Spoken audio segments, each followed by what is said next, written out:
City is almost definitively older than the concept of any kind of state. But that's what makes the concept of state and state, yeah. But Ted, you're saying that the further you get above a city, the more of an abstract concept you get. Well, it's technically like a philosophical, logical, anthropological, historical question. Cities are the real history of like human mass organization, right? When they were out in the hinterlands and tribal plains moving nomadically, that was never a state. It was never an organization of any such size. Like maybe they had armies, I don't know. But like that was not over a particular region until you get to state era. They don't have that like conception of like beyond that until after cities come first. First, they have an idea of the cities, these big like hubs where a bunch of the people are, main streets, commerce, farmers trading their wares, and then like that commerce produces enough wealth that you get centers of authorities. So the cities often seats of power than a state or country, which is, shifted. It hasn't always been a state or a country. Sometimes kingdom or land or regions or realms. All of these are vague historically. So like, it is a fun question. Does a state have a right to exist? Before you ask whether a state has a right to exist, you got to say, what is the state? City's a little easier. Like, you can really isolate the regions geographically of a city. State, the borders are going to shift. Their names are going to change. The languages will change. Sometimes you'll end up on a different part of the globe. You'll get New York and then New Jersey. States are tricky. I think that states are actually just like the similar definition to the city, but just larger, right? Before that, they were more so empires, and empire, at least in the Western sense, the empires decided to isolate themselves instead of spilling out and spreading and creating conflict with each other. They decided to create a more clearly defined border structure to encapsulate their territory and their power and their legal structure and their municipality.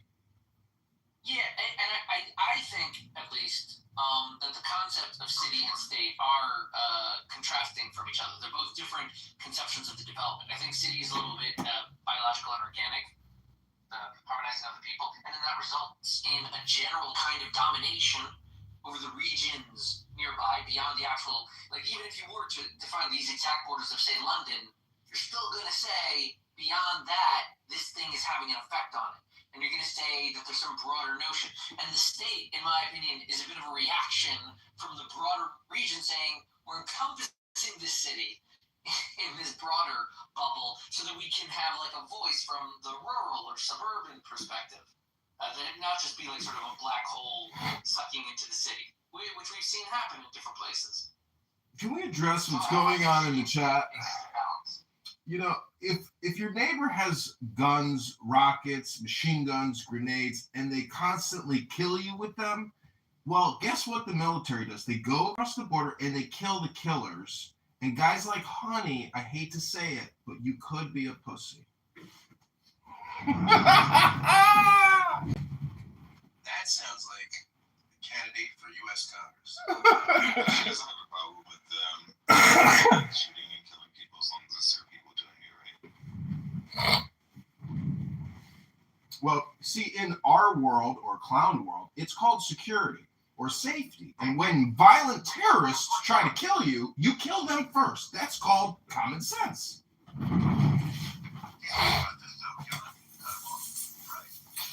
And what's weird is that when somebody says genocide, okay, what's your definition? The intent to wipe out a people. So I say, well, Hamas put it in writing, and then they did it. Then they leave the room. Because the facts are right in their face, and they're just indisputable. And I'm sorry about the heat stuff, but again, if you have a spin and somebody counters your spin, and that makes them uncomfortable, then they leave. I mean, yes, Trump has many bad things. He's clumsy. He's petulant. He's vengeful. He's egotistical. He puts his name on things. It's weird. But he's doing things that needed to be done. And apparently the system that we had in place was not able or willing to do those things. Things like telling NATO you're going to have to pay your fair share. Things like exercising American military force against our adversary, China. The war in Iran is a war against China's proxy. The Islamic Revolutionary Genocide Corps is China's proxy.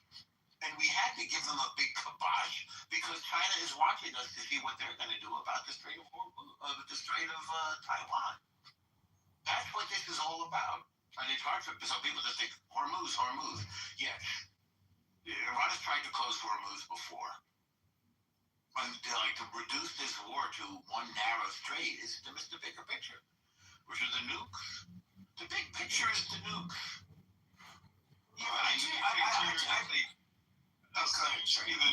They seem to be the nukes, but I think historically, if we look at it right, what was the at least the wars around the Spanish Inquisition about? They're about a similar thing about people in the East cutting off the people in the West from trading with the East, right? Our people in, I guess, what they call the Middle East, in the middle of the East and the West, cutting people off from making those trades. It's about power and control of the current world situation. I think the nukes are sort of a side project or issue. Israel is definitely about the nukes because they don't want to be nuked, but definitely about which side of the world is going to maintain a dominance and control over it. And when you are possibly going to destroy a collection of people, especially the more powerful people's economy, which I think is what China is planning on doing, at least in the long run, to destroy the West or America's economy and the petrodollar, then the consequences are going to be a retaliation.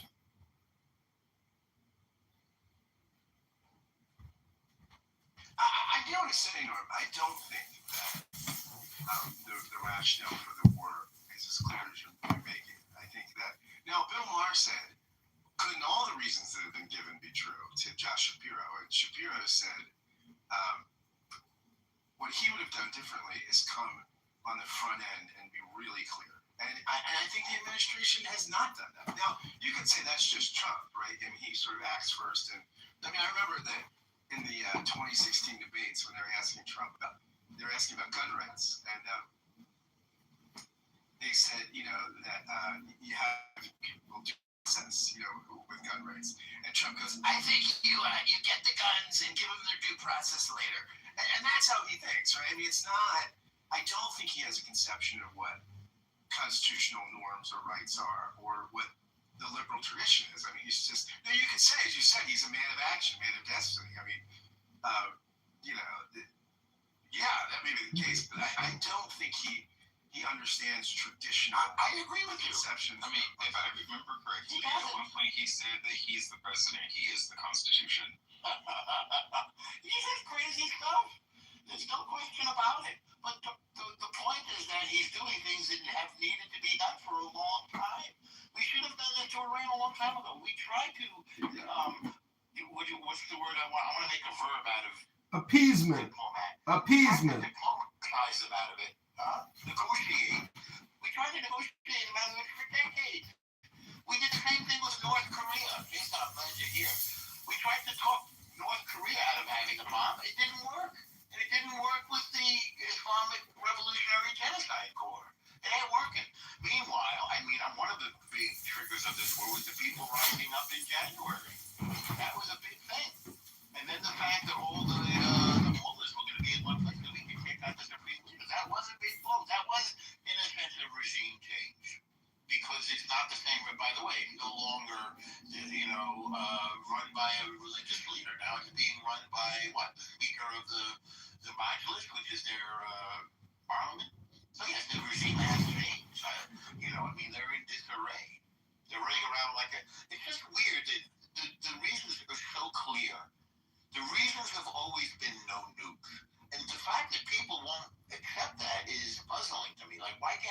people say that the reason is no nukes? Everybody knows that that's the case.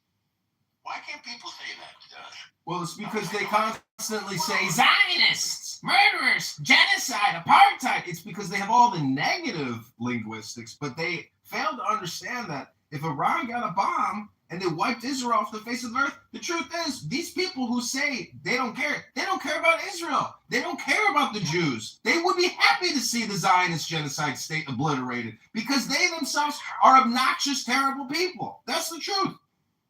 Well, this is it. I mean, you get your argument when you throw in obnoxious, terrible, but what you say is true.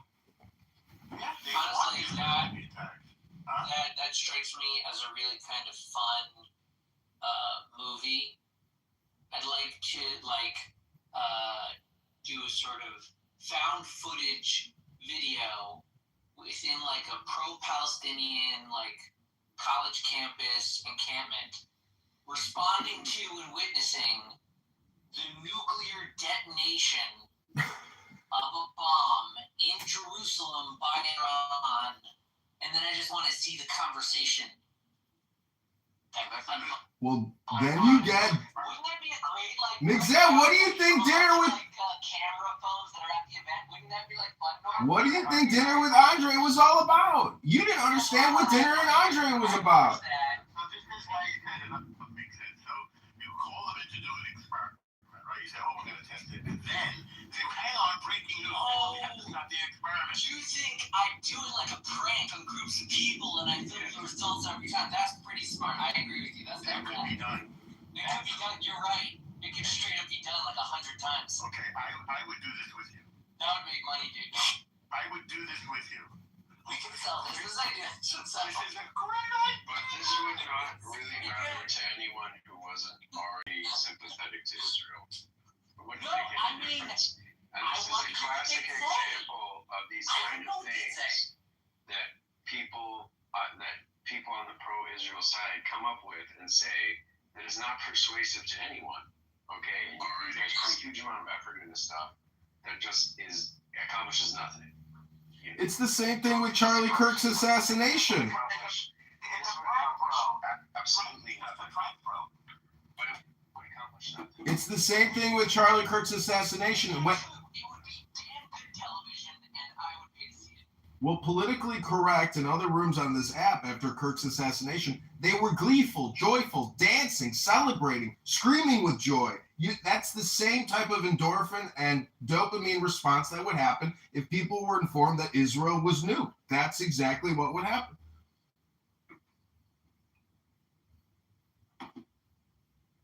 How long would it be, McFadden? Is he here? I'm still hearing you. What happened to Spot?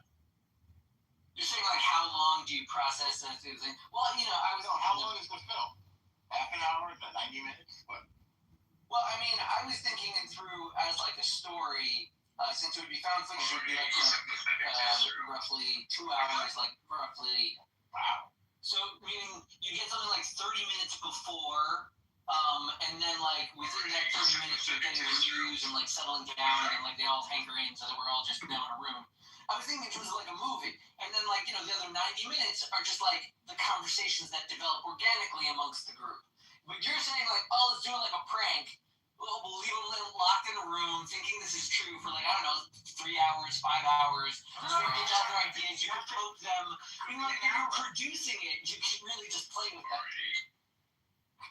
No, what you do is you have a group of panelists that hate Israel, and you get them to talk about the conflict for 2 hours, and then you say breaking news: Iran has detonated a nuclear bomb, and then it's a hidden camera show.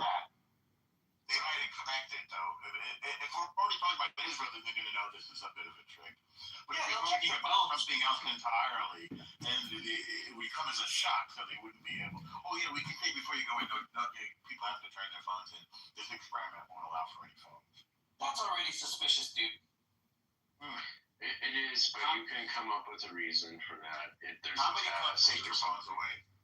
There's a test or something. Yeah, I'm just saying you have to think through So, the It's traffic. how do you get the right people? And that's where I think you got to come up with. I think a taste test is the right way. We're going to do That's funny. Turkish coffee. It's a Turkish coffee taste test. That's funny. And so, yeah, so you'll get all these people in there, and you'll get the right kind of people. And the other thing I was thinking is you could do something that's like definitely going to bring you college students, or definitely going to bring you Democratic Socialists of America, right? Like, what will bring you DSA party members? Wait, actually, I think the World Affairs Forum with Amir is actually already the movie that you're looking for. And I film it every single evening on YouTube. You film that room every evening? No, not every evening. Not every, but for a while I was, but it's just, so boring, essentially. But he's at, what is it, day 59 or something? He holds the show every day. And what do they say about the war? They're against it, they're for it? I actually don't listen to it anymore. I've out-processed. I'm simply in the recording industry. I don't listen to anything. I just simply record and submit. You're just the technician. You're an engineer. Correct. I'm a producer, engineer.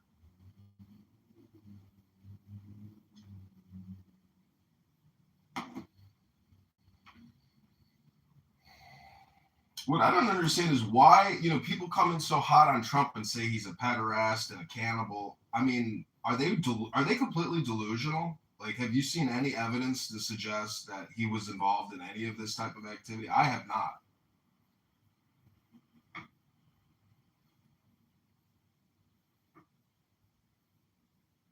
It's just slander, defamation against our great president.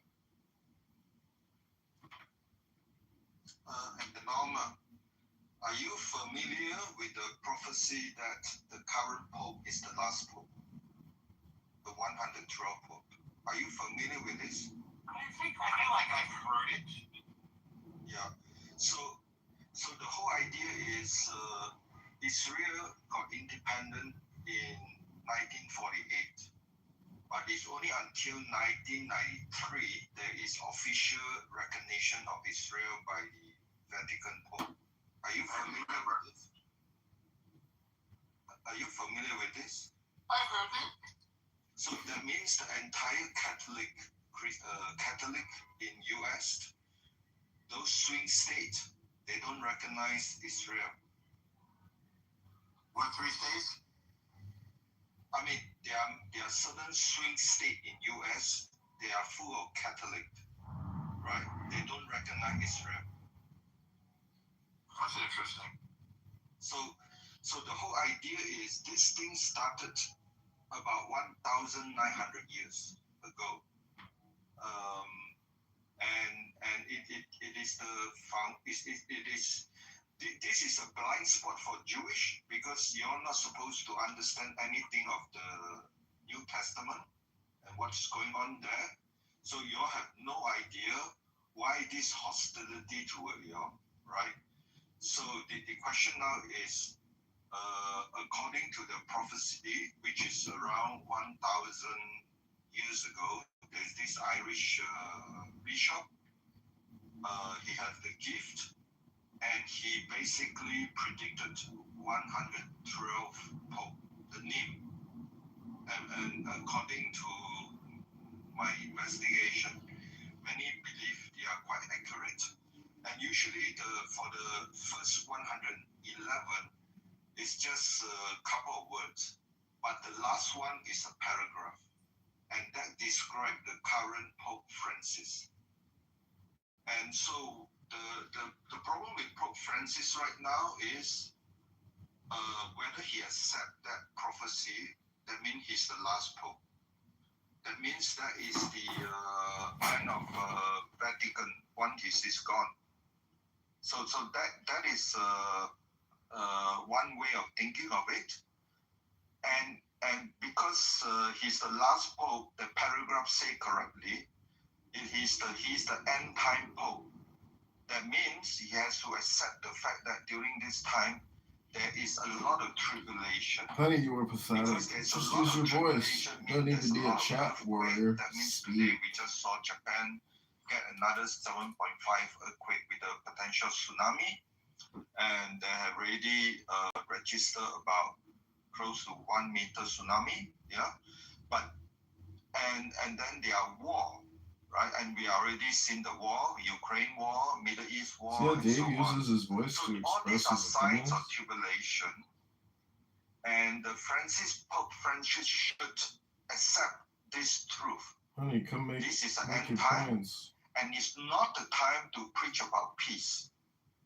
You should only preach about peace after the end time, right? And therefore, Let's hear your grand, we have a contradiction here, your grand right? He's going around talking about peace utopia. in denial that he's the last pope and it is tribulation. His job is to help people to prepare. Honey, come make your points about the believer reality, to history, prepare and for human the end behavior. time, Let's hear and about which your he's grand not doing utopia. enough. Actually, According many to Honey. churches are failing, right? And so very behind schedule, and everything is written in the New Testament. Obviously, if you are Jews, you reject all this stuff, and therefore it's a blind spot for the Jews not to have a better. Hey Ahmed, mute your mic. End time. And therefore you don't understand why they are, Tucker Carlson and all these Catholic, that is they are brought up in this lack of understanding. Israel is not a physical Israel, and therefore they reject the physical Israel. So it's only 1993 officially they recognize physical Israel, but only until the German Pope Benedict in 2003 he started the whole process of talking about fulfillment framework. That means Israel is fulfillment, and is a direct challenge to many people. I think it could be Scott as well. They are practicing replacement theology, and that has been going on for 1,900 plus years. Hang on 1 second, Dave. I think I find your theories fascinating, but I'm worried that other people may struggle with them because it's a lot to take in. So let me slowly. Yeah, ask question then. Yeah, let me put a pause in it for a second. I'm just going to mute you up. I just want to say, does anybody else want to come up to the stage and share their reactions? Number one, do you think that Trump should resign? Number two, do you think that resigning would redeem him? Number three, if you think Trump should resign, why do you think he should resign? Again, you have to look at it from his point of view because it would have to be obviously his decision. All right. Meanwhile, Norma, I'd like to answer that. Okay, good. And I want to actually make a prediction. All right, sounds good. Take it away, Randy. I'm going to predict that Trump will not resign. You're really sticking your neck out there. Could you want to give us a little more? Well, A, it's a gut. It's just my gut. And B, I think that resignation, one thing we know about Trump is that he's not a quitter. He's just not a quitter. And I think he's kind of, there's a lot of different views out there about this war. But I don't believe that, I think this war, the current war, and I've had people say, hey, it's not a war, it's just something, it's something else, because only Congress can declare one. Yeah. But no, I'm going to call it a war. And he does care about his legacy. He does. I to the point where I think that, we hear rumors of one of the Trump children even getting into politics, or one or more of them getting into politics. So I think he does care about his legacy. I do think that he would love to tidy up this conflict. He'd love to tie it up with a bow, and his idea of a successful war is what happened in Venezuela. They got somebody out, no soldiers died, or no Americans died, and regime change, or he'll call it regime change. That's his idea of a good war. Iran has turned into much. I think Iran is turned into a much bigger mess than he imagined. But I don't think he wants his legacy to be a failed war, because they're not the kind of people where you can have a ceasefire with them and then they'll go quietly away. They'll be crowing like, yay, we defeated the USA. We won. So I don't think he wants that. I think he's going to,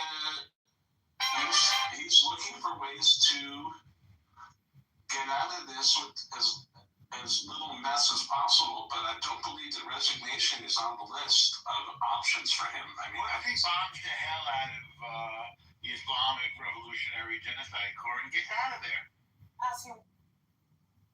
I mean, we certainly have the mother of all bombs. There's more that could be done.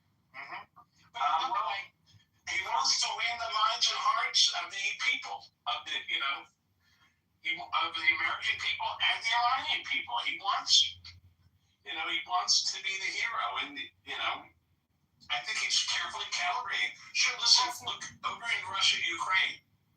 Do I believe that Russia is holding back firepower? They have. Have they really delivered everything they possibly could in Ukraine? No, I'd say no. I think they've held back because they still want to win the minds and hearts of the people. Maybe I'm mixing wars, mixing So now metaphors. you But Republican? I think he's carefully calibrating it. That has always been an option. Look, the U.S. has nuclear weapons. No one is really suggesting that we use nuclear weapons on Iran. I don't think Trump wants to be known as the president who did that. The first president in 75 years to use a nuclear weapon. But he doesn't want to lose.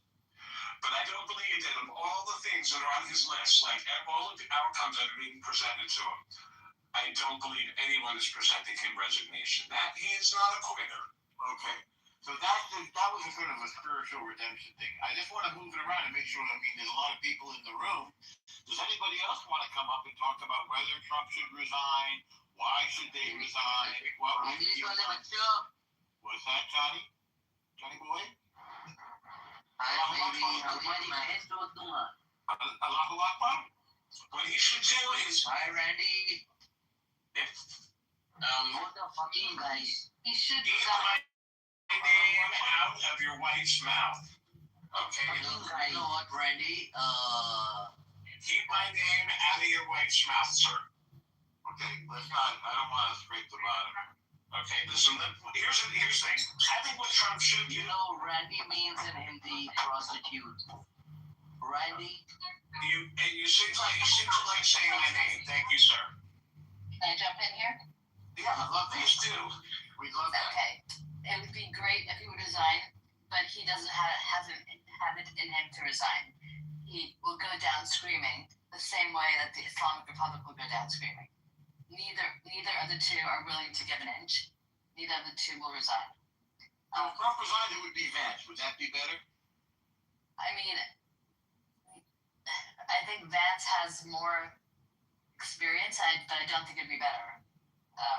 I think all three who are in line to become president wouldn't be better. I think we're in a really bad state right now, and I don't know where we're going to go from here. And if Trump uses the nuclear bomb or flattens Iran, the people in Iran are not going to be happy.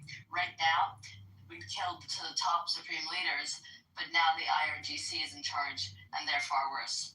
Same way as the MEK would be far worse. So we're really in shit right now, in my opinion.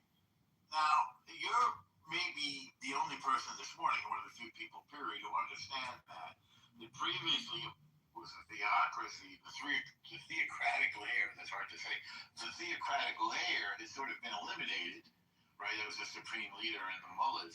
So now we're in a slightly different position. Could you help us to understand who this Islamic Revolutionary, I call them the Genocide Corps rather than the Guard Corps, the IRGC, but could you help us to understand what is this IRGC and why is it even worse than where we were before?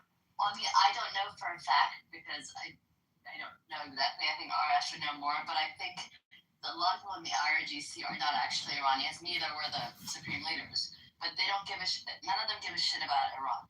Who are they? They could care less if Iran was bombed. Are they from Africa? They don't care. They don't care about the country. The people do, and the people want this regime to change. They want the supreme leaders gone. They want the IRGC gone. They want their freedom.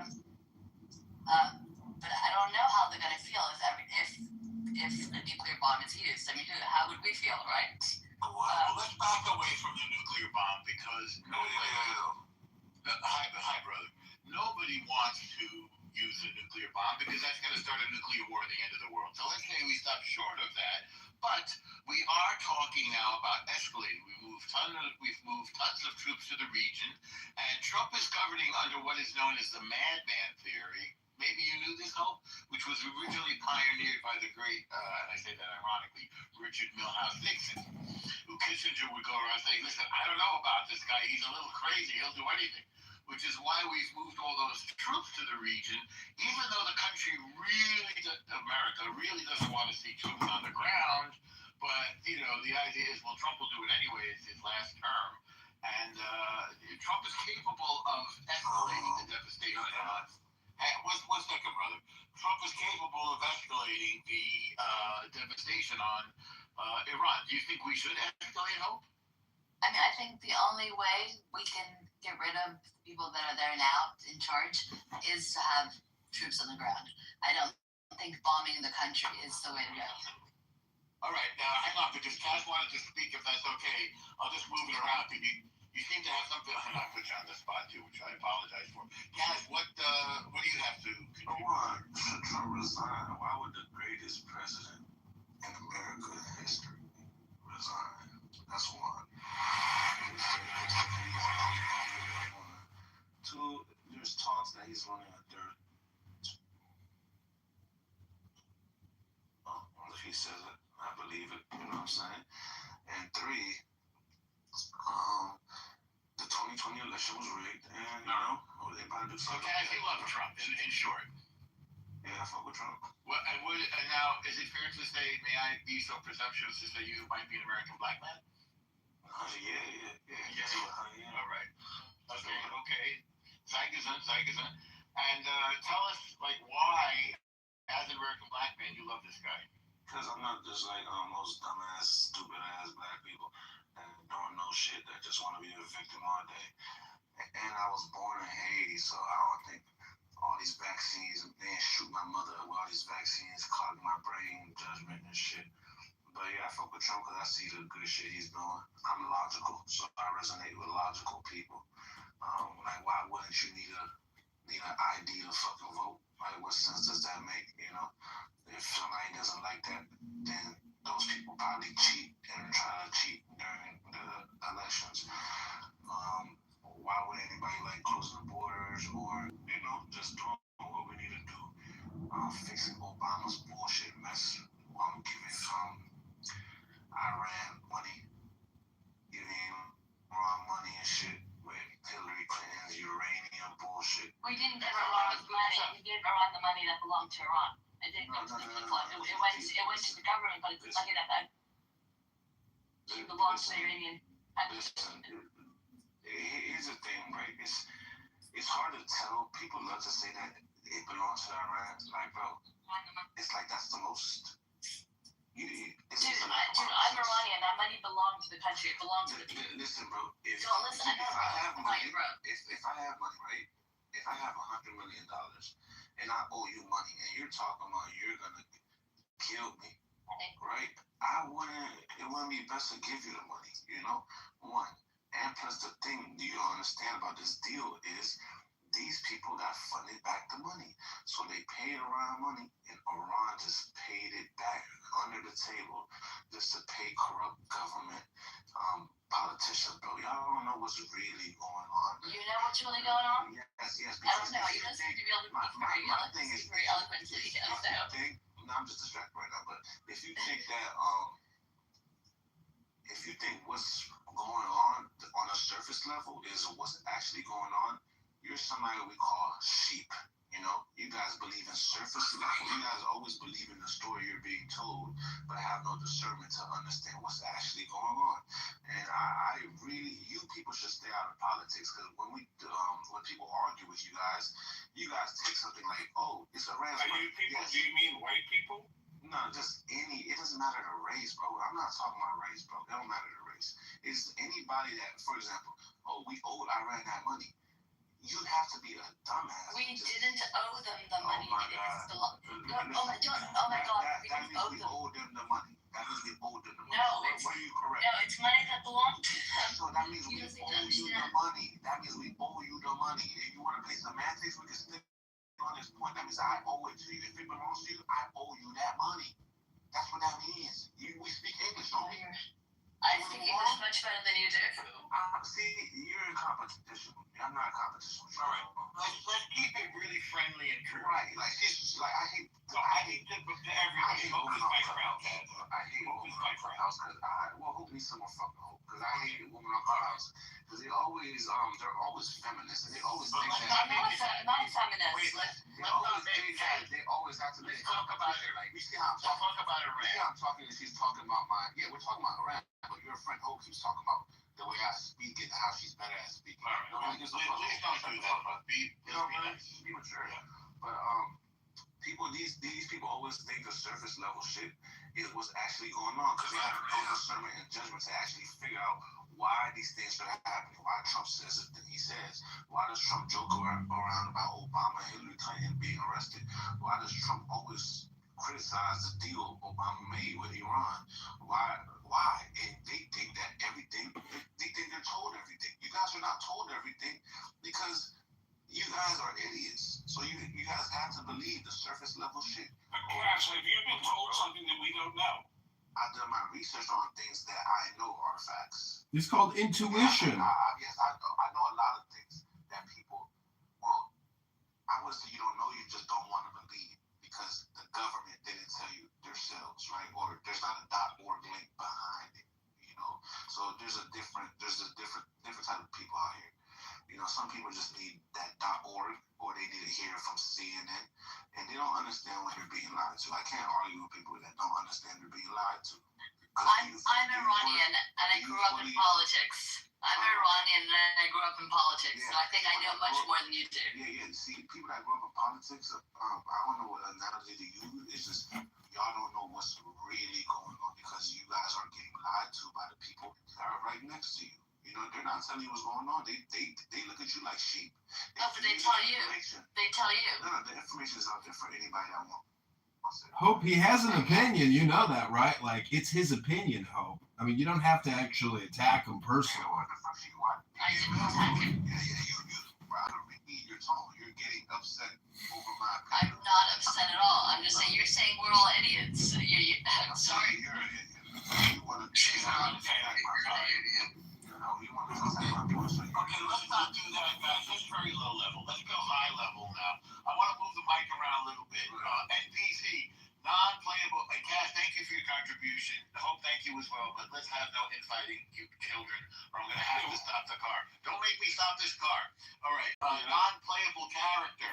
We're all on the same team here. That's right. I wasn't attacking her first. Okay, Cass, I know that. I know that. All right, the NPC, non-playable character. Would you like to weigh in? Your black accent is so, it's actually offensive how not black you is. Because you don't even sound black. But I'm not black. Why would I sound black? Anyway, I'm offended on behalf of Trump because all Trump did is listen to you and your people. He's controlled by you and your people. That's all. And now you want him to He's controlled by me?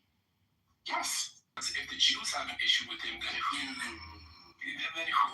If the Jews have an issue with him, then who doesn't? Like, he's been doing everything for y'all, How right? do you control him, by the way? What's your theory? My theory? Yes. My theory is that Trump probably listens to people who he's close to, and the Zionist lobby, Yes. closer to him than shit is to stink. Like, it's just. How did they get so close? Well, they married his daughter. That's number one. They married his daughter. Wait, And they also gave him money. Hi, this is Ethan from And they also tried to assassinate him a few times. But Everybody. Whoa. So wait, so he likes to do what people who assassinate him tell him to do? He's afraid to see. Donald Trump understands that he's not the most powerful person in the world. I have a question for you, bro. If the Jews are so powerful, how come 6 million of them were killed? I mean, how do you reconcile that? That didn't happen, bro. No. I don't think the number was that high. It was but No. What do you think? 5 million? A couple hundred thousand maybe. Yeah. But that was one point in time in a certain country, in a certain society. Did you hear about Tell 10 you countries? what you were. It happened in about 10 countries, just so you know. You know, the Holocaust happened across not just one country. Poland, Russia, Germany, France, Romania, Hungary. If you believe that, You know, Jews were killed all over the place. It wasn't just one country. You know, you come here, you got to know your history if you want to fuck with us. All right. If you drop out of school, then you're going to be at a disadvantage in this conversation. Let's move it around. Jason, did you want to Connie said slavery was a choice. I disagree. I don't think it was a choice. I think it's worth pointing out that, you know, the Jews bounced back after that happened. And they, you know, took over again. If the population is still worldwide, not at the level that it was in 1939. No, I See, mean, that's true. That's true. The population is less today. In the meantime, that was from 500,000 to 5 million. So they bounced back to controlling the world again, right? did they? Yeah. Really? The world. The world? Not even the U.S. You're going to say the whole world now. We use a Ouija board, Randy. Yeah. Wow. We use a Ouija board to control the world. Well, you think people would be embarrassed by these, to say these things, but they say them? Randy's being ironic. All right, I don't know anymore. What do I know? I'm trying to work, and here I am getting distracted by this stuff. So, no more. Kaz, if you don't think the Holocaust happened, I really encourage you to go to a library today. Go to the history section and find a picture book. It's in the pictures. It's fully documented. So here's the problem. Why do you think Germany been paying reparations or did pay reparations? Oh my gosh, you Speaking of reparations, which guys don't understand nothing, bro. You guys don't even know why World War II started, bro. We want reparations for Okay, how did it start, guys? How did it start, guys? under Pharaoh. So basically, right, the Soviet Union massacred a whole bunch of Polish people and blamed it on Germany. Germany was the one that reported that shit, and then the U.S. just didn't believe Germany, and then they made propaganda that they blamed Germany when Germany is the person that reported it to everybody. They're like, damn, they murdered all these Polish people. Germany reported it. That's what the United States blamed it on Germany. That's why years later, the Soviet Union, they admitted to doing that matter. Let's get back to Iran. Let's get back to it. But basically, yeah, bro. Trump knows what he's doing. These people don't know what the fuck they're talking about. And you can't say because he's helping Jews. Now Jewish people are bad, but the bad people are Jewish, you know. But not all of them are bad, but Yes, the cause of all the world's problems are the Jews, essentially. But not not every Jew is responsible. You know, I stubbed my toe yesterday, and I'm pretty sure it was the fault of a Jew. And it still hurts, by the way, and I want reparations for that. All right, now, what do you have to do? How would you like to weigh in now? You just skipped over me. Oh, I didn't see you. You can go next. Elle, do you want to go or you want Tadai to go first, Elle? I would love to hear the doc go first. All right, there you go. This is some highbrow conversation. Yes. Yes. So to answer the question, should Trump resign to be redeemed? Yes. Thank you for getting us back to the topic. You're welcome. I don't think there's any redemption for Trump. I think that Trump has great ideas, but does not have a plan for completion. Even if we start with the tariffs, if you're going to tax the imports, prior to doing that, you should probably build up the infrastructure so that the American consumer doesn't feel the wrath of your Clubhouse period. Keep going, please. You're welcome. As far as the war in Iran, I just think, again, it's just a uncompleted plan.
thing about Rubio. I mean, Trump, Rubio, and the Minister of War. He had said during the negotiations before the war that there were 4 demands that the U.S. was making, and that was no nukes, no ballistic missiles, no terrorist sponsorship, and no attacking your own people. Those, like, you could call them the 4 no's. And as a person with a larger than average nose, I like that designation, the 4 no's. And then when somebody said to Rubio, as he was sort of in transit getting off a plane, why now? Said, well, I mean, Israel and the U.S. were sharing intelligence, and Israel thought this was an opportune time, and that if Iran responded, they'd hit American bases, so it was better at this time. And U.S. because we share intelligence. So the idea that Israel dragged us, and I think is sort of a misunderstanding of what Rubio said, but the reasons for the war start with no nukes. That's clear all along. We've been working on no nukes in Iran for decades, really, and they've proven themselves to be unreliable in diplomatic solution to this problem. Same way North Korea, as somebody said yesterday, one of the admirals, North Korea also was incapable of negotiating about not getting nuclear weapons. So, I mean, I think nuclear non-proliferation, I think, is essential here. Somebody else pointed out yesterday, by the way. In Chicago, I want to talk about our budget. No one loves paying taxes. They are a shared investment when you spend them wisely. We will make them fairer and simpler, not heavier. In Chicago, I want to talk about our budget. No one loves paying taxes. I think there's negotiations in Islamabad today. One final question before I let you go. We've talked about it time and time again on Chicago Report, the team takeovers. A lot of people seem to pass the buck when it comes to this topic. They say, social media is to blame. We rarely hear that people ask you one final question before I let you go. Pushback is, again, because the PR, it has been all over the place. The messaging, just the American government, when it comes to saying one thing and meaning something else, they're good for that. So you've lost the trust of the American people. When we were back in June and Trump said we have obliterated the whole system, and you put us under the impression that they don't have the ability to build nuclear weapons because you took everything out, and that's what was told. But now, say that they're rebuilding, or that we didn't get all of them. Well, Is that the problem? Because there's some reports that said that there's some reports that people are saying, and again, this is what's in the news. Some people are saying the CIA said that they didn't have the capability. Some people are saying that they do have the capability. It's just been all over the place when it comes to. What is their intent, though, Tada? What's their goal? Their goal is to get a nuclear bomb and deliver it with a ballistic missile. That's their goal. That's their security package. Tada, you're looking at it from an American perspective. Look at it from their strategy perspective, and you'll understand why America's doing what it's doing. Alistair, when North Korea, they didn't do anything with North Korea. They didn't do anything with Pakistan. They haven't done anything with all of these countries that have been going for the same goal. Even if it's considered, but now we don't have beef with North Korea. Everybody is playing nice. So it seems like we do have beef with North Korea. Well, not to the extent. No, we don't, bro. We're not getting information. Not to the extent. I can read you what the sanctions are. North Korea is exporting arms to Iran is a much. But that's what they told us about. They told the same thing about Korea. This is absolutely a different whole ball of wax in North Korea.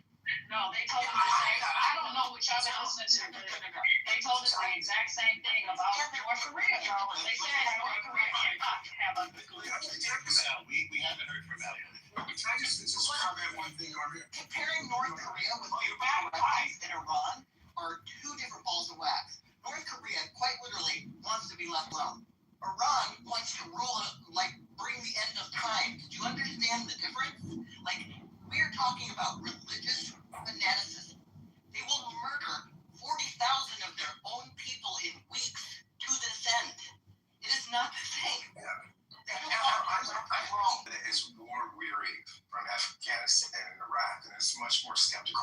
I think had something like this happened after Iraq won, you wouldn't see nearly the pushback, right? Because after Iraq won, I think America felt really capable in its ability to exert its military dominance in a way that didn't require massive boots on the ground, that wasn't quagmirish.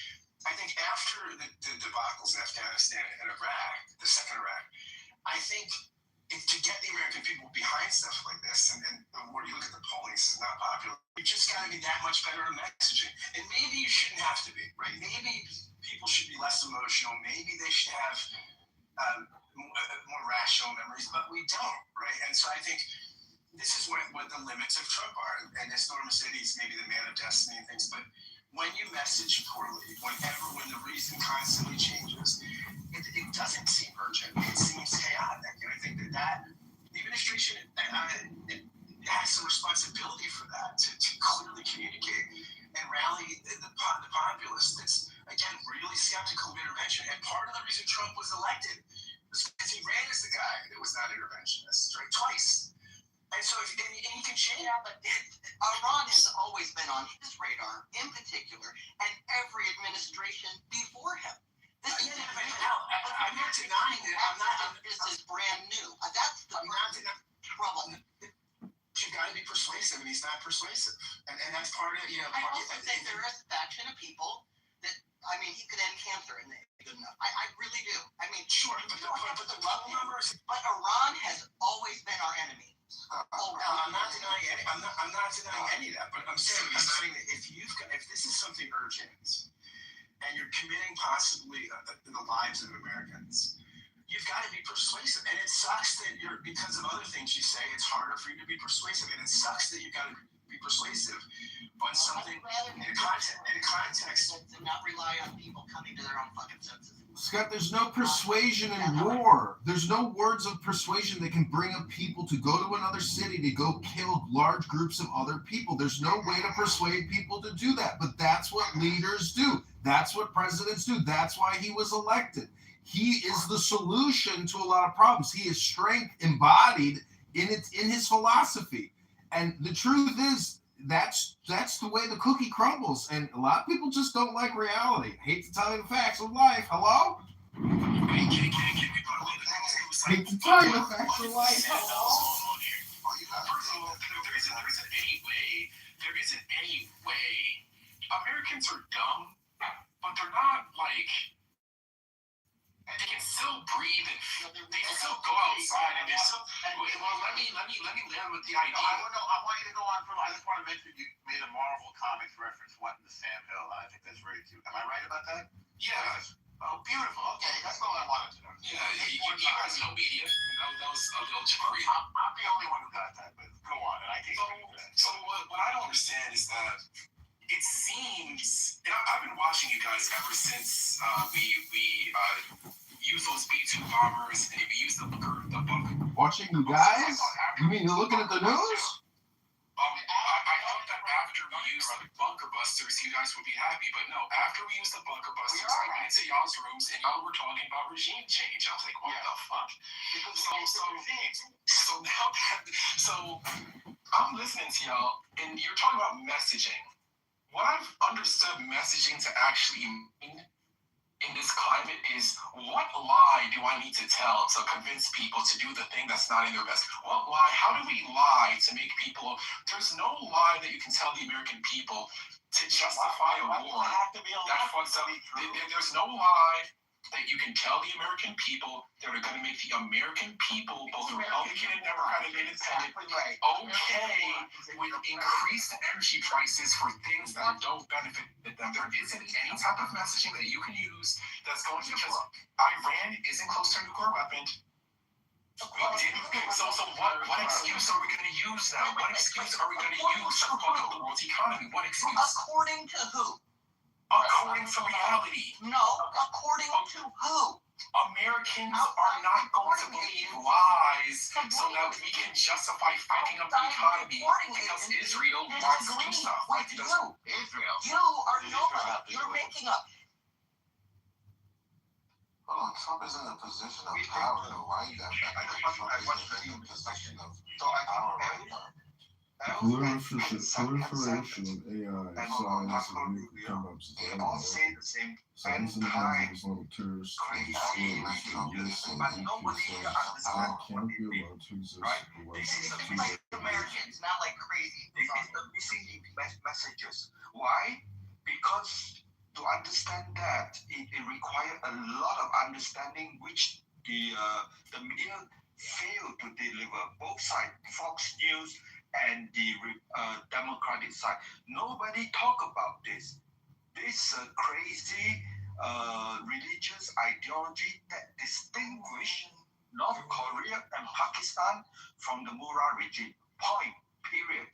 So whenever you talk about nuclear, getting nuclear weapon, and you start dragging in Pakistan, start dragging in North Korea, you fail because Murrah regime is not Pakistan, not North Korea.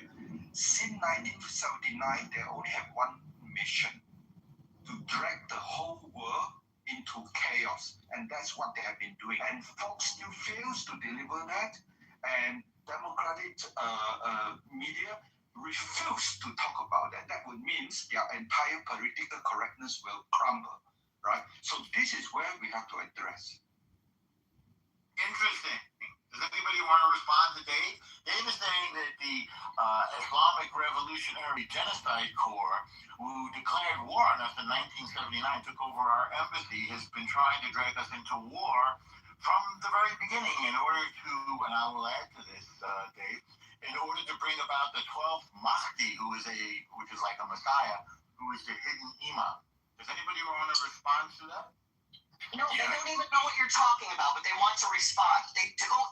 That's the problem. And maybe that's the messaging problem we're having, is that we think like having an ideology that will literally destroy the world, because that's what you believe will bring about this religious.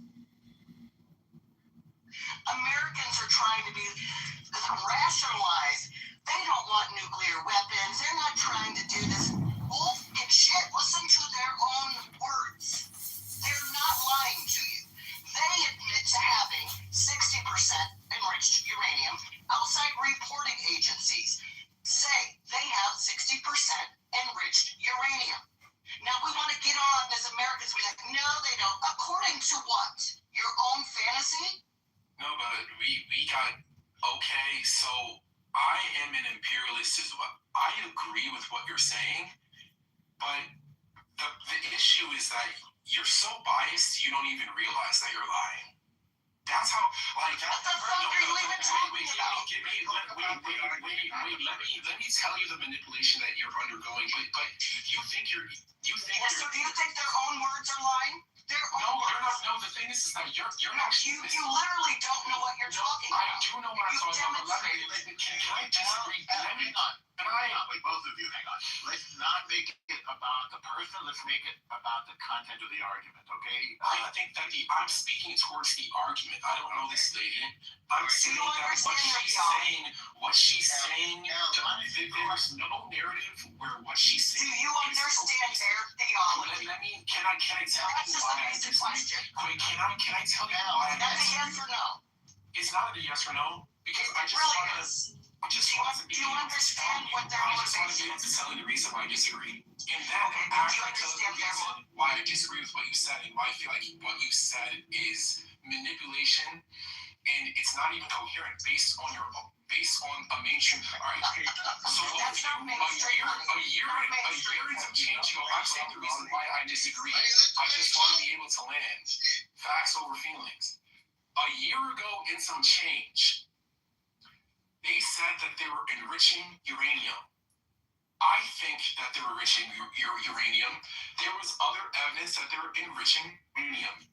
So it don't make sense if you're using it for civilian cases. Like if you're enriching up to 60%, the only reason why you enrich up to 60% is to get to more than 60% so we can weaponize that uranium. Okay. So guess what our government did? Our government sent over E-2 bombers, and then we said,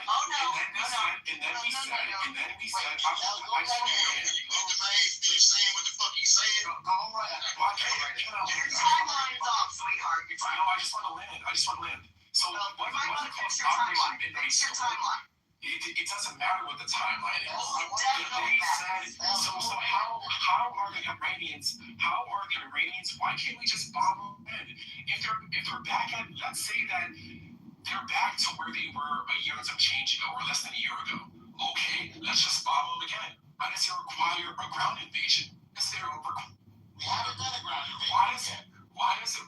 Well, the Marines are there. Yeah, And more of them are showing up to that region every single day. So Send them all. they're not mobilized teams over there for fun. There's about to be a ground invasion on Carg Island. What are you talking? Let's pay us for bargaining. To let them know that we're serious. What? No, but okay, so when I bring up facts, it's, we're not serious. When I bring up the fact, You didn't she's bring right up about any facts. You brought up no She's facts. right about their uranium enrichment, but what happened? We already did it. We already No, we did it already. We did it already. That's the problem. You did what already? So the operation was a failure. No, It fails as in a meeting. That's how it was a failure. It didn't work. No, Is what you're saying? again. We need to do more. So why do we just go again? Why do we have to We can go. actually put boots on the ground? Why can't we just stop? All right, That's my question. Like, why have to have boots on the ground? Fucking simple. We don't have to deal with this, Norm. Goddamn simpletons. I'll ignore yours. Ignore yours. I don't know how you deal with simpletons all day, every fucking day. Like, I want to know the intelligence, NPC, where the fuck he is, the goddamn simpleton. Because here's the thing, I don't give two fucking shits. Here's the problem. None of you fucking morons have any sort of intel that is above what the American intelligence apparatus has. Call your own map. Whoever told them as if they have any sort of intel. I'm just repeating back the same intelligence you call it. Same intelligence that you have. I'm repeating back the same intelligence that you have. Okay, I am muted the room. We're going to go one at a time. NBC, you win. Please, L, you take the mic. We got whole ass people on Clubhouse claiming to know more than outside reporting agencies, which is amazing. L, do me a favor. Don't make any... Who's a moron? Never mind that. Yeah, who's the moron? Anyone who claims to know more, anyone on Clubhouse that claims to know more than outside reporting agencies. You put yourself in that camp, that's on you. You said someone's a moron and someone's a moron on Clubhouse. Here's what I said. If you can clean the shit out of your ears. Anyone, not specific, anyone who cannot realize that sitting here on Clubhouse, you personally do not know more than the intelligence agencies of which we are responding to. Okay? Or outside reporting agencies. You only know what your feelings are. Talk about your feelings. And one at a time. Put them down and one at a time. Thank you. Right. So, L, did you finish or want to keep going? No, what I was saying was, before people got all in their feelings, which is amazing. It wasn't nice. Oh my God. What nice? Are you nice? Is this nice?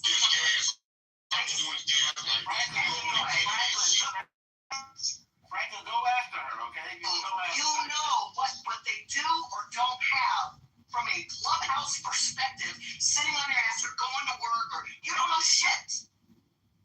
None of us. But I'm going to rely on the fact that our intelligence agencies do know about the truth. Why do you rely on the intelligence agencies?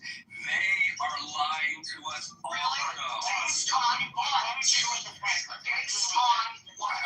The intelligence agencies did tell us that there were WMDs in Iraq, and they were the source of. You know, there are also people who actually claim that there were at some point that they were moved, but let's not talk about that. I mean, maybe, but I mean, there's broad consensus that the intelligence there was wrong. Right? Is there broad consensus? No, it wasn't wrong. It was lies. But by the way, this is the intelligence agencies telling. By the way, I'm not saying the intelligence agencies are wrong. Let me just go as a here. I'm not saying that there's not a great case to be made for Iran. I think, again, what I'm saying is Trump, we're a democracy, right? We're a liberal I think there's a danger in comparing past conflicts to this in particular, because this has been a problem for decades. Now, I agree, but if you're the president of the United States, right, and you lead a liberal democratic republic, and part of it, public opinion matters, right? Your representatives and things like this, Congress can unfund conflicts and things like that. The War Powers Act and things like this.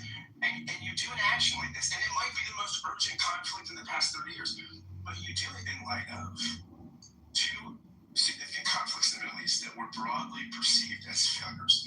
And so you have to take that and communicate into context when you try to bring the people along and tell them why this is urgent. And I think the communication on this has been really poor. And I think, I'm not saying I'm saying its significance merits Trump doing a better job on the messaging. And I think that's been in somewhat of a disarray. The messaging, Scott, it suggests how to improve the messaging, Scott.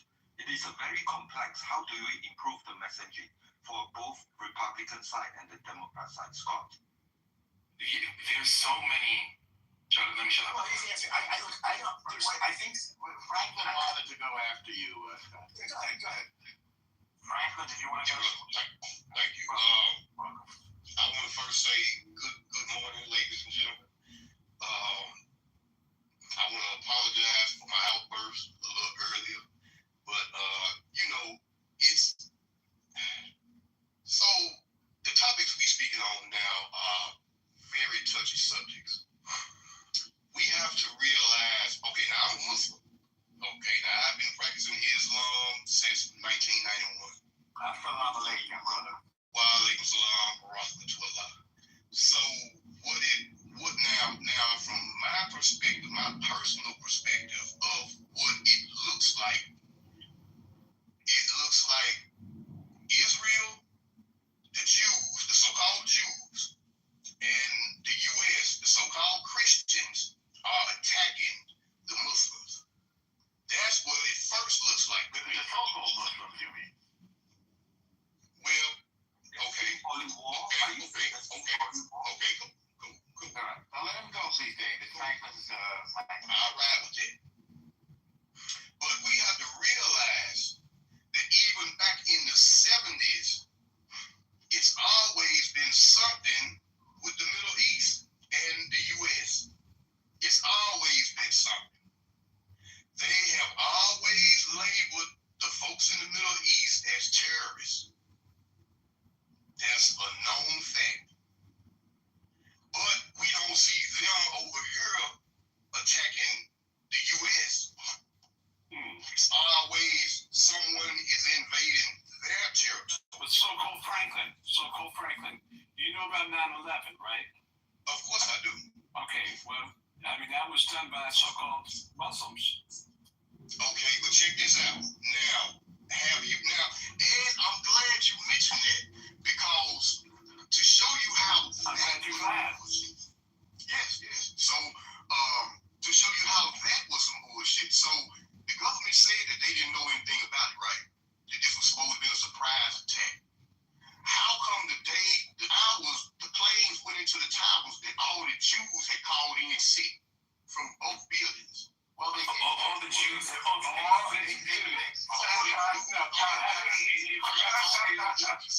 forgot to say the so-called Jews. The so-called Jews. Okay, right. So-called Jews called in sick. Well, wait, Franklin, do you know what Cantor Fitzgerald is?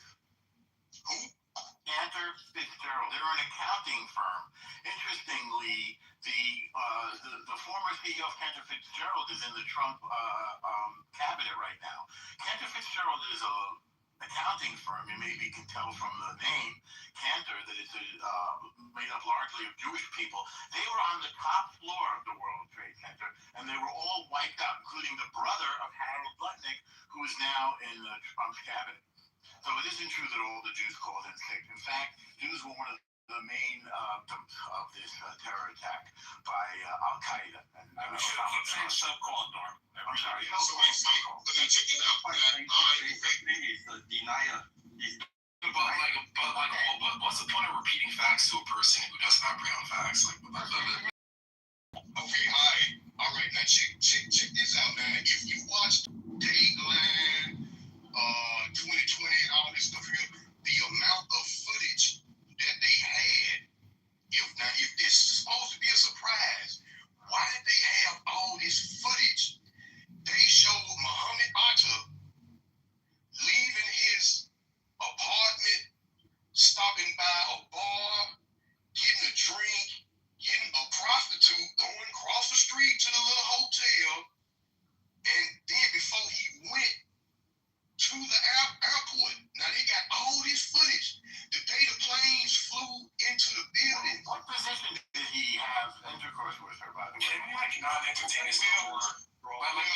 other people who have like Dave was asking amazing questions. Like, can we be in reality?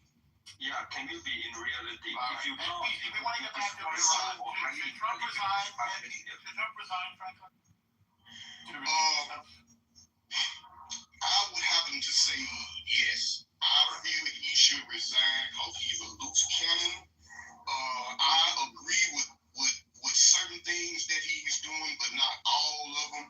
I know that nobody's perfect, but as far as dealing with foreign relations, I feel that he should resign because he's a loose cannon. And by the way, what do you like about what he does? You don't like being advocate. Well, his view on getting these illegal immigrants out, the folks that come over illegally, because I don't believe in the method that he's doing it, but I believe in the policy that getting these folks out that are not supposed to be here because they taking benefits from people that been here their whole life. Yeah. So I agree with that. Anything else you like that he's doing? Not in particular. All right. Well, thank you so much for your submission. I'm glad you got to weigh in there. And I appreciate it. Now, somebody wanted to go next. Was that, who was it? You're welcome. Thank you as well. Is it Beloved? Did you want to weigh in? We haven't heard from you yet. Beloved? Going once or twice? Your mic, please. All right. Hang on. By the way, this was a lark of a room that I opened up this morning. And look, we've had 1,200 people come to the room and 69 people now, all wanting to weigh in on such a provocative article. What an interesting turn of events, my friend. Great title, Scott. Appreciate your. Scott talk about. Can we talk about how to improve the messaging, right? So, as I say, the root of the problem is the majority of American has no clue. There are two factions of Islam called Sunni and Shia. Okay, and Shia is 15% and Sunni is 85%. And since 1,400 years, Sunni, the 85%, has been systematically trying to eliminate the future prospect of Shia. And for the minority Shia, 15%, to survive, they have to do all sort of unimaginable survival skill. One of it includes taqiyya, that means to lie and to tell everybody, I'm not Shia, I'm Sunni. That is point number one. Point number two is they have to prepare for the time when they can totally overcome the 85% Sunni by having this end-time ideology. So this end-time ideology is 1,400 years, and it has been their primary objective to overcome the 85% majority. If you are American, you don't understand this, you will never understand what is hell going on in Middle East, period. And that is the root of the failure of messaging on the Republican side and the Democrat side. For the Democrat side, everybody is equal, and we have to be non-racist, we have to be political correctness, and we have to be afraid to be called Islamophobia. That means you will never learn the truth and the language of Middle East to understand how Middle East is causing the worldwide problem, period. Yeah, but in order to get to accomplish a goal, you don't necessarily need to educate the people entirely, right? We know this in America from all the other politicians that came before this one and his administration, right? All you have to do is have the trust of the people, and that's what's lacking. So messaging or not, if you don't have the people behind you, it doesn't matter what you fucking say. They're gonna focus on their needs at the time, right?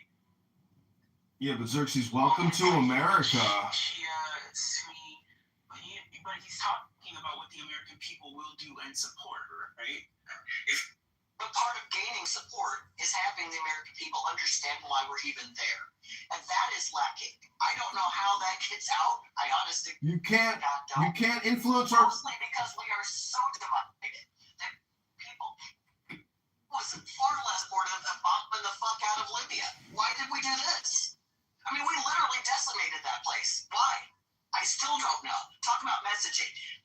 it's not just America, it's Europe too. This matters a whole lot more. If you ask me, this is a whole lot more America first than it has since World War II. It matters to you because it affects. No, it matters to the world. It matters to your world, but well, I mean, if you like nuclear war, I guess. I'm talking. We're talking about. Listen, we're talking about Dave. You just got finished asking and answering questions at the same time. Like every single response that I've heard is complete. Nothing is grounded in reality. And what I mean by reality, really nothing you're saying is grounded in reality. Yeah, that's projection at DC. Are you projecting right now? You're projecting. Actual response. I muted everybody because I think Andy pointed out something important, but I'd like to discuss it one person at a time so everybody can really be heard and we can think this through together. We'll crowdsource this question. The question NPC raises, please tell me if I have it correct, is the nuclear threat of Iran, which is the Iranian Islamic Revolutionary Genocide Corps. So that is the difference between this and Libya, for example. But let's talk about the perceived or actual nuclear threat. Let's go NPC first, and then Alan and anybody else who wants to. Put me in the queue. This is Alistair. My original answer, it touches on that a little bit, but I'm still going to say, for some reason, when one dude talks about the so-called Jews, he's never interrupted. But when I'm trying to say something that's actually grounded, I'm always interrupted because... Just make a point. I'm gonna say the thing. Thank you. So I'm gonna say the thing. Every single response has been about ideology. It's messaging. Oh, they just don't know the information. If the average American understood the beef between Sunnis versus Shias, if they understood the nuances of geopolitics and power dynamics of the Middle Eastern region, and the messaging was good, then they'd support the war. No, they would not. Actually, I would go as far to say the more that Americans find out, the less that they're going to support it. That's what we've seen. Do you understand what Americans voted in Donald Trump? Americans voted in a person. Americans voted in. I just want to hear what you said. The more we find out, the fewer would support it. Is that what you said? Okay. Yes. All right. Keep going. Yes. I want to hear that. So the more Americans learn, the less they support it, and the reason why is because you have to have an event that immediately affects Americans for Americans to sacrifice their dollar. American consumers are not going to sacrifice gas prices, energy prices, fertilizer, food prices eventually going up ×2. They're not willing to sacrifice it because Israel wants Iran to have a different regime. They're just not going to do it. That's not what our administration said, though. They said it was because of the nuclear threat. Yeah, but yeah, okay. Okay, so it's a they don't believe it because we just got rid of the nuclear threat. So how can they believe? So maybe they become better off because didn't we just stall the nuclear program by a few years last year? So we can't say it's nukes now because we already got rid of the nukes last year. Okay, I think we've addressed that. It was found that there was a nuclear. Now go ahead. And Dave, listen, I'm going into a meeting right now, and if he can't be convinced by outside reporting agencies, I'm sorry, I can't help you. Like the Atomic Energy Agency, for example? Yes. Yeah, they say that Iran has 50% enriched, and it's obviously weapons grade. There isn't any dispute about that. So the reason for this war is the nuclear threat of the Islamic Revolutionary Guard Corps. So who wants to go next? I go quick one. So, all right, when you talk about nuclear threat to the American, you have to talk about two things. The systematic evidence that in order to deliver nuclear weapon to U.S., right, not just to Israel, you need two things. You need to have nuclear weapon and you need to have a means to deliver. And Israel is very near to Iran. But Iran, Murad regime, ambitious is to go beyond Israel. And he tells the world, we only have up to 2,000 kilometers. That's it. But what they've done is when And they the money that try belonged to to Iran. send troops, It didn't go to the people. It went to the government, but it's money that that is 4,000 kilometers. So that is a total lie, right? So you are dealing with the Murad regime. As I said before, it's the ideology based on Takia, means it's lying. The only person in Fox News keeps saying that this is a lying Murad regime is General Kane. He always says these people lie. Period. Right? And he don't use the word Takia because American will not understand. He said keep lying. And then Americans say lying, everybody lies. So what's the big deal? Right? So in order to get to America, the Murad regime continuously work with North Korea, use their technology to keep increasing the range. At the same time, lying to the whole world, especially MPC. Whatever truth you say, MPC would not accept it because he lives in the other world, his world, right? And his world represents the entire America. One person represents the entire 300 million America.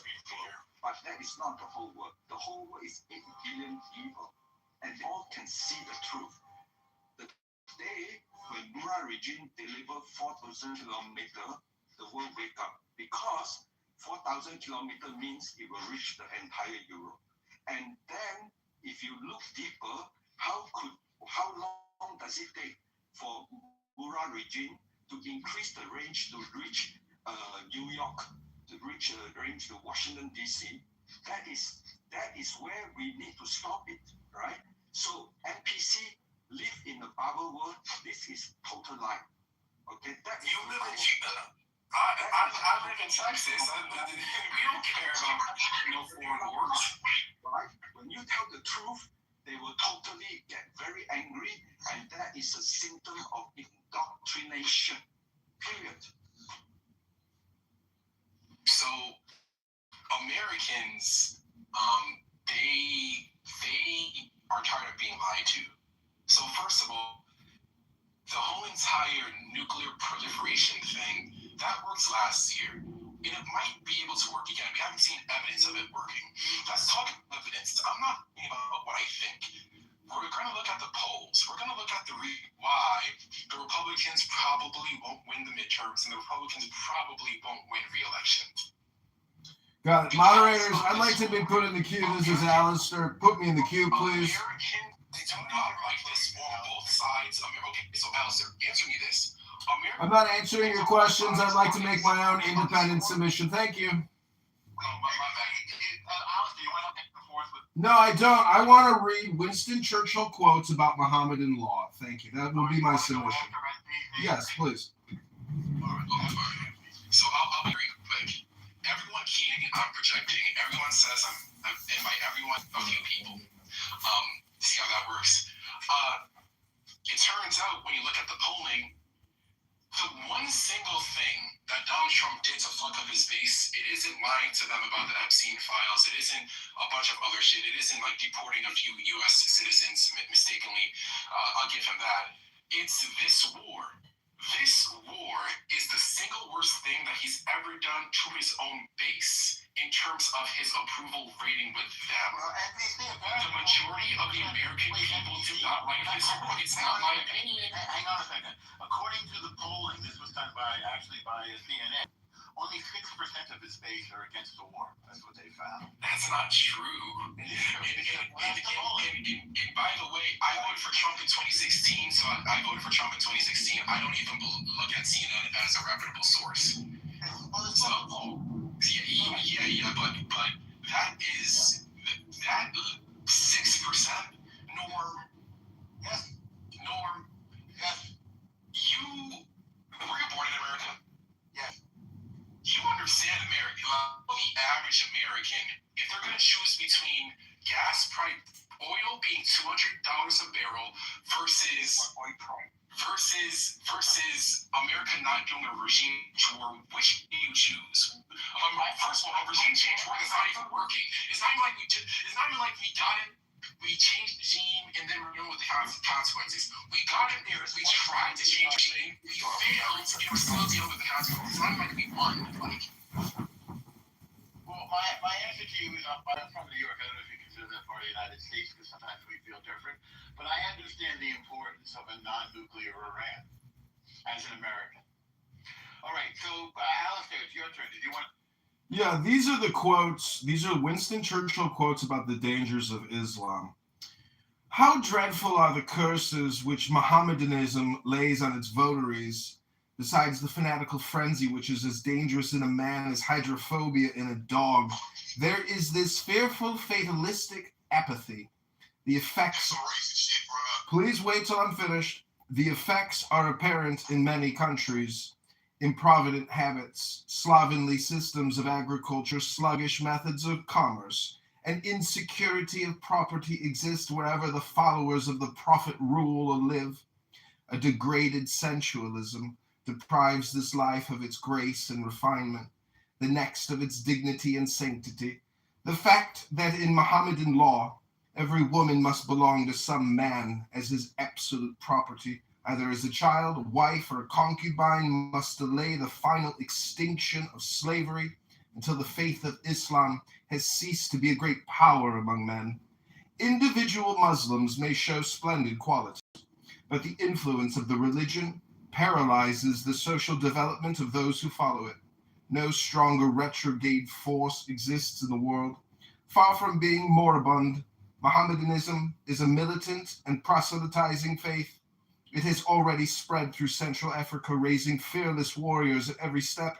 And were it not that Christianity is sheltered in the strong arms of science, the science against which it had vainly struggled, the civilization of modern Europe might fall, as fell the civilization of ancient Rome. Okay, now check this out. So, you just read from Churchill. Okay, so you just read some, my opinion, some racist shit from Churchill. All right, now. Well, it was against the religion, not against the race, to be fair. Okay, so peep this. The KKK call themselves the Christian Knights of the Ku Klux Klan. So what you got to say about that? They're disgusting people. I think we agree. Muslims still behaving other people. KKK is the history. No, KKK is a group of people claiming to be Christian. People claim to follow the Bible. Claim to follow the Bible and have been killing my people for centuries. Yeah, they're terrible. By the way, they just put them out of business with the lawsuit, Mars East. I don't know if you knew that. They had to literally go bankrupt because of that. Okay, so yeah, Franklin, I can answer you. We're Americans, Franklin. We're not British. We declared independence, eternal and forever. And as Americans, we are all brothers. And I'm not reading that to try to spread hate. I'm trying to actually frame Islam in the way that Winston Churchill saw it in the 20s, serving in the Boer War. It was his observations about their laws, because there are Napoleonic laws, there are Mohammedan laws, there are Thomas Jefferson laws. And I'm just saying that law is the joy of the law is strength. And that's why we voted for Donald Trump, because I think we have been lied to for 25 years personally. But I think Donald Trump as an executive and as a manager was the best option at the ballot box. Kamala Harris, Tim Walz would have been epic failures for global security, American security, and for our well-being economically. They are incompetent fools, and Donald Trump is a superior intelligence to those incompetent fools. I am complete. Alistair, can I ask a question? Do we want to do Alistair, can I ask a question? I hear Zersky. Go ahead, Zersky. Hi. A female voice. Yeah. Yeah. I just want to ask a question about the quote that you read, Alistair. Go ahead, ask your question. You said this was after Mr. Churchill's contact with what and when? Because I'm pretty sure this... I'll pin the link for you in the chat. There is this thing called Google. You can use your little fingers to type in Winston Churchill quotes about Muhammad law. I'm putting the link in the chat. Go ahead. No, that's cool. No, that's fine. Alistair, when and where did he say this? It's a fair question. If you know. I'm putting the link in the chat where I just read it. Please hold. All right. You're gonna check. Thank you. Okay, he'll put a link Okay, thanks. No, it's just, I mean, it's just interesting to listen. I try not to give my opinion so concretely on these kinds of things because I like to remark my privilege, right? Like, I am comfortable in my $3,000 townhouse in a great city where I rarely have troubles that I have to think about, like, especially bombs. Right, so I think it can be. We're coming to dinner, by the way, so please put your. Come on over. But it can be like, I think sometimes startling to hear people speak so big about things that they have like very little control over. I know it's like an exercise of ideas, and I understand that. And so sometimes it's necessary. Statement? You mean the Churchill quote? I mean, like, the Churchill quote is, I don't know what that is. I don't wait for Alistair before I make any determinations on what I think that is.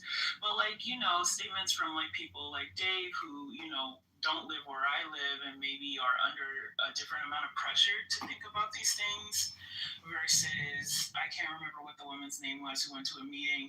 She seemed to be, like, very intense about the immediacy in which the United States should handle these things. And you know, I'm a pretty like well-studied like media analyst, so that means like while I don't maybe have like the best and most stable like political knowledge like you guys have, I know like I've heard you guys speak about economics and things like this, I do have like a really deep knowledge of how media is used to encourage and influence people at times like these. So I do find, you know, I'm just like, I'm listening and find over the complete rejection of your commitment to your family. They embrace sexual liberty. This idea of no responsibility and high purpose issue to increase your wealth and Islamic revolutionary. and they're seeing us down the road collectively as a society. And I would have consciousness. Well, that was Dr. Adams. He said, well, you look at me. You're still on the set. You're complaining about being able to run your bills. Well, I am not creating success that way. Like, I didn't value in my 20s hustling and working really hard to make as much money as I could. No, I focused on I'm going to have children. That's what I'm going to do. I can be one like everyone else. Homosexual who's never going to have well, I mean, for me, I told you like, lifestyle, you know, talking to people who are Asian American or even American by some other country. He can't see any other way to experience pleasure than by earning money or defiling himself. You know, he's unwilling. So, you're like, how can you get a good answer from that person? That person is showing you, I can't see a higher purpose or calling. I am literally just, you know, materialist.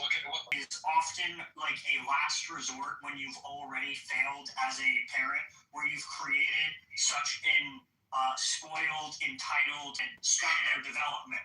Well, you're absolutely right, Kevin. And what's more is that when you are raising your kid, no matter how, it's not like a pass or fail thing. When your child sees nuclear weapons, that you're spending your money and your time and you're making efforts to. I don't know how much that makes sense. The good guy. I do absolutely disagree. All right. I don't think you ever used a nuclear weapon against a non-belligerent country. The way. I mean, even in belligerence. What? Well, so even in belligerence, if it's used, I think historically when weapons like these have been used, there's like a part of it's like pulling your hand back from fire almost, right?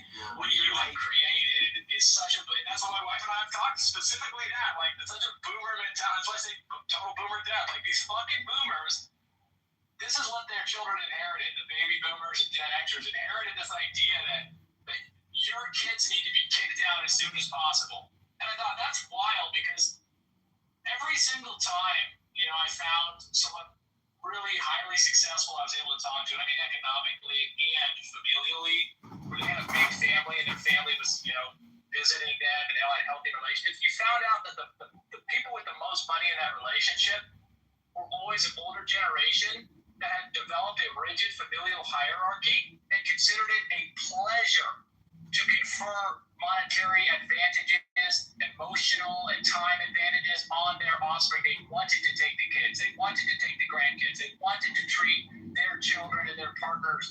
They wanted to help them buy a house. They wanted to help them go on vacation. They wanted them to have a better life. And they thought, this is how I fulfill myself in my old age. You can contrast that with the majority of the population. I'm gonna get a vote. I'm gonna get a vote. I'm gonna get a vote. I'm gonna get a boat and I'm gonna go to. Yeah, a boat. Yes, a boat. Exactly. I'm gonna get a boat, and then I'm gonna get a bigger house, and I'm gonna get a car that's bigger and shinier than the other guys. And then they go, hey, my family moved away, and then they wonder why they're left in an old folks' home. They go, I wish I speak to folks in old folks' homes, and they tell me, I wish my family would come and visit me. There's this horror story I have. I was at a old folks' home, and there's a door that separates the assisted living. Am I in the matrix? No, I hear you. Okay, there's a door that separates the assisted living section from the memory care section. And the memory care is where indigenous people have been diagnosed with the like the whole slavery thing, so that they can get like those crimes and still killing indigenous people. I'm over that memory care. But like, just follow me here. And then they were like, oh well, we have a nuke and they don't want to stop, so we just stop them and we drop it. I think the perspective that a lot of Americans have might be different on this if we had experienced these kinds of atrocities. How would it be different? I think this scale of tragedy might engage future generations in thinking clearer about the scale of what is possible. Right? And I don't think that the United States doesn't do that. Which is the tragedy in that sense? Like Nagasaki, or you know what I mean? Like, so like if that happened on our land and we knew it as our American selves, it was taught to every generation after, we grieve it. It's a part of us, despite You're anti-genocide, right? I'm sorry? You're anti-genocide. I mean, as much as I am misanthropic and absolutely hate the flesh bags that are called humans, I am anti-genocide, yeah. I don't hate people. I do hate people, I really do. I think her primary argument is this. Russia, France, UK have nuclear weapons. This is totally unfair based on political correctness, human equal right. Every nation should deserve the right to have nuclear weapons. That is I will say this on this argument, right? I think that we got Ukraine to disarm, right, with regard to nuclear weapons, based on our commitment to protect them from Russian aggression, which Trump is trying to waffle on, right? And so, with the example of the Ukraine, and that the Ukraine can't count on the United States to honor its commitment.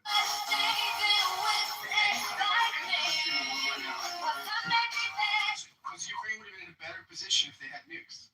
And so I think, this is, if we want to proliferate, if nuclear weapons are really a problem, and proliferation is really a problem, then we've made a huge strategic mistake in Ukraine, because we've said basically the best thing for your security is not to trust the United States, but to get a nuke. Well, you're right, Scott. We're like, what, 30 plus years too late, right? It's been a while since Ukraine has given up the nukes, and that was a strategic flop on their part.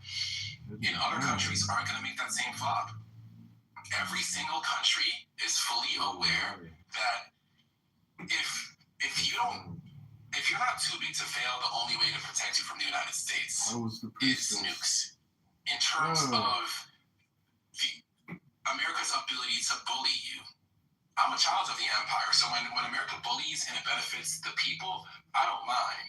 But I was saying, in terms of like the geopolitical conversation, having nukes is really the only way that if Iran gets nukes, which they won't, But if they did, I would be afraid for my life. The entire point of nukes is that you don't have to use them. If they never used them, they wouldn't exist, and it would be justified. I don't think that they'd use them, and I'm against. That they would. You live in an alternative, imaginary world like what Cyrus is hoping for, right? So wow, Melania, hidden hand Illuminati confirmed. Trump is married to a European Illuminati priestess. I'm not even saying anything that bad. Like I'm literally, what? What I'm saying is a little bit nuanced. People race. No, but why when I speak left? I'm not used to being cut off from this room. Like this isn't like a troll space, so why can't I just finish an idea? Information that is totally. To be fair, he has been cut off every single time he has spoken. Just to be fair, you don't have to complain about it. I mean, it's not a complaint room. People don't want to hear you complaining nonstop. If you have a point, just say it. I'm complaining now. Yeah, that's why I try to do every single time I do it, I get cut off. Like, what I'm saying is, I have no fucking idea. They're not in the position to sacrifice their wallet so that Israel can gain more power in the region. American people aren't with that right now. Maybe if it was 20 years ago, sure. Right. So we are. America doesn't want to do that. America didn't do that, and America isn't doing that. Frank, Dave, did you want to protect America? You want speak a little loudly and more slowly, and try to be very much like logical. If you want to protect America's citizen, right? You have to first do not go and fantasize alternative world or whatever. This is the world we are living now, right? The argument is, what can we do in this world? And you have a moral regimes when a kid know how to talk, that indoctrinate them. Follow me. Kill the America, death to America, death to Israel, right? So they systematically indoctrinate the people. How to actually realize this, right? So you have to make sure the West do not believe this is happening, so they have to indoctrinate the West. We just talk for fun. You can come up with imagination world. We just singing for fun, right? And now they are making progress, right? Since 47 years. To destroy America, you must have a missile delivery program that can reach America, right? And then you must have and reach uranium. And during the negotiation, they say we have 460 kilograms or 60%. This is all coming from them, but they are since 47 years. They know in order to achieve the goal of destroying America, they have to indoctrinate the American, right? And the Middle East put a lot of money to the university and all this. And in order to indoctrinate America, to train the America to, when you argue, start thinking about very creative alternative world. And so that the truth will not be told to the America. Thank you. I don't know why it seems like you're attacking the parallel universe that I was describing to Elle. We were having a conversation about how I see things, right? Hidden hand Illuminati and this doesn't actually have to do with like necessarily being indoctrinated not to believe or not to want. Like, I don't know what this fantasy world you're talking about is. I come from a military family. Trust me, I know the spiel, all of the spiels, bro. I'm just saying. Facts, not imaginary. I understand that. Yeah. I'm just saying that. I guess my entire perspective is that there needs to be a time where cool heads prevail, and the immediate thing isn't for old world empires to knee jerk to like blood, right? Like, you think it's the future? I mean, I absolutely think that this year, right now, in time, is a knee jerk, right? You have no support from your own government. You have no support from your former allies. From which government? The American government? Right. Like, did Trump like clear what he wanted to do in Iran with the government? Trump is the government. Well, No. I mean, like, no. Then it wouldn't be as No. When I say the government, I mean all the branches of power. Like, well, the judiciary isn't a part of this. So he has the support of the Republican majority in Congress. So yes, he does. So this war is totally legal. Of course it's legal. I mean, well, technically, the war, the reason why they're trying to... I'm sorry, I can't hear more than one person. They're trying to legalize it because they're trying to say that the war never ended. So ever since the hostage... In terms of legality, Trump can finesse the legality. But the legality for me is the least interesting part. The reason why they attacked right now is because they thought that the Iranian regime was the weakest it's ever been, because they felt like their citizens would help them overturn the government as soon as the U.S. went in. That's the reason why they didn't go in. They didn't. But Norm, but like the whole entire pretense. My thing is that the pretense that you guys are using is a lie, and you don't need to lie about it. I didn't invade Iran. No. The pretense that you guys have been pushing in this room is a lie. Yeah, that's your projection. Unfortunately, that's just like your opinion. And a lot of people think that you are a liar. Everything you say is a lie. You're projecting. And DC, when Witkoff started the negotiations, the IRGC said we have enough nuclear material for 11 bombs. So you're saying that the regime is lying too? Everybody's lying? No, but they didn't invade. What I'm saying is that the reason why this happened in the way that it happened this year, the reason why we overthrew the regime isn't because of nuclear weapons. That's the reason. No, it's not. Sure it is.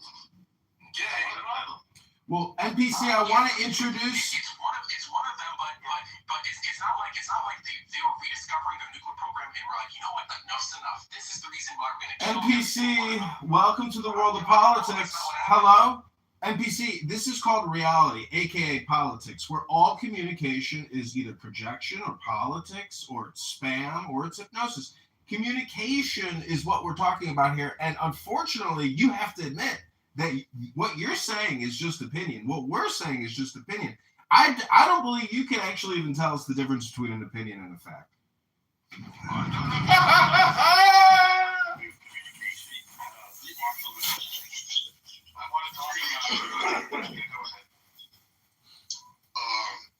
So I just want to bring up a point about the U.S. controlling or trying to control other countries with weapon development. So we know Russia already have nuclear capability. And there was no argument when Russia invaded Ukraine for no fucking reason. We did argue. They got to shooting up a lot of motherfuckers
weapons. Oh, okay, so slap on the hand, stop it. Well, no, but Franklin, the whole entire reason why they don't want anyone to have a nuclear weapon is so that they're not in a position of Russia, because we actually can't do anything to Russia, to be honest, because they have one. That's the whole entire point of the reason why we don't want Iran to have one.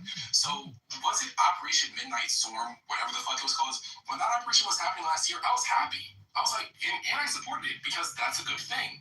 Slowing down the Iranians getting nuclear weapons is a good thing. Not because I think that they're going to use them, but because if they acquire them, it shifts the power dynamics in the region, and it's not good for the American petrodollar. I'm a child of the empire.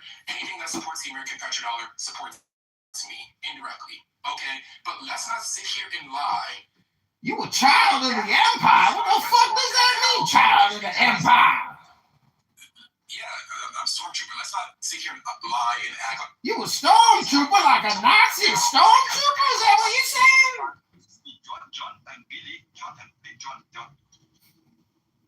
Well, never mind. John, you can go ahead and speak. It's not only the nuclear capabilities that they child of the empire. You can just see now their response to this war. They're just shooting missiles at everybody. So they're very much unhinged. And one of the things that we've always worried about, one of the reasons why the world, especially Europe and America to an extent, didn't want to pressure Iran into anything, was because we were actually afraid that they would cut off the Strait of Hormuz. And this is, and from what I've read and seen online, is that most of the U.S. and Israel were pretty shocked in a way that they did that. So the fact that they did that without even having to do this right now is pretty scary. It sets a possible precedent for the future, right? And the fact that, and like, let's be real, we're in this partly because of October 7th. They are setting up proxies there and all over the world that want to attack not just Israel, but our interests as well, right? They are the reason why October 7th happened. The only reason, the way that they wiped their hands clean is because they didn't know a date. They gave them funding, they gave them knowledge about how to create missiles, they gave them all the spy knowledge that they have. They've been fronting up Hezbollah for 30, 40 years, and all of a sudden they're like, oh, October 7th? Oh, what a surprise. We didn't know it was going to happen. They knew exactly it was going to happen. They just didn't know a date. So they separated themselves from it. They're bad people. They need to be removed. I know the war right now, which is like probably the biggest psyop that they've created, with their Lego AIs on YouTube, a bunch of 20-year-olds and have made us think that this is a useless These people need to be removed from the earth. I think it should happen now. And if you just let it happen, it'll happen, and we'll have a little bit of a hurt in our pockets for a while, for a little bit, I think. But these people cannot be in power. And if you could just finish the job, which we can, and it won't be nothing. Not everything's like Iraq. Not everything's like Afghanistan. Not everything was like those wars. This is different. And these people are really horrible people. They kill their own people. They rape their own people. They've been doing it for years and years. They've threatened us, America and Israel and the West now, for years and years. They need to be removed. And the biggest psyop in the world is the fact that we're even having this discussion. Like, oh, well, are we losing the war? I don't know. Like, did Netanyahu push Trump into it? It's insane. So that's all I'll say. And I'll give the mic to someone else. Franklin, did you want to interject something? Franklin, I saw you cut off before. All right, Dave. Can't hear you, Dave. Much louder. Okay. The topic is Trump must not resign until. Sorry. What I'm trying to say is. What John trying to say is, according to the topic here, John wants Trump to finish the job. So resignation is out of question. John, is that your thesis? Yeah, this is like enough already. Like everyone's saying this takes away. Also, but by the way, the fact that Iran is keeping the focus on them. Hey, look how bad the U.S. is. Look how bad Israel is still. Oh my God! Look how we're the victim. We're the victim. That's what they're saying. We're the victim. Look at all this destruction. They're not even showing the destruction. They're just telling you about it, right? So it's all a psyop, and we're all falling for it, and we're all unfortunately voting in people. We're starting to isolationist. All of the major podcasts from the left and the right are always talking about this. They're taking away from every problem that we have domestically, right? Affordability, real estate, gun laws, abortion, rights being taken away there. It's all being sucked out because of what's going on over there. So if we were able to finish it and finally put this to rest, we were able to focus on what's here instead of having these conversations that are going kind of circular. So what do you call finishing? What you call fishing? Getting enough time for at least them to be so weak that hopefully the Iranian people there can do something about what they have, or for them to be either regime change or they can be so weak that they can't do anything else. They can't arm their proxies. They can't shoot ballistic weapons to Europe, which they can now, and they don't. And they answer to us and the rest of the world. They don't answer to anybody else. So wait, are you saying like? I'm so sorry. Like. Is this funny to you? Is this comedy? I think it's hilarious too. I think it's funny you're laughing. Did you get that? Did you get that information from me yet, Alistair, or was it in the chat? I'm sorry, I missed it. Another creative alternative work. Yeah, trying to belittle me won't work, but I just don't know. Yeah, I put the link in the chat.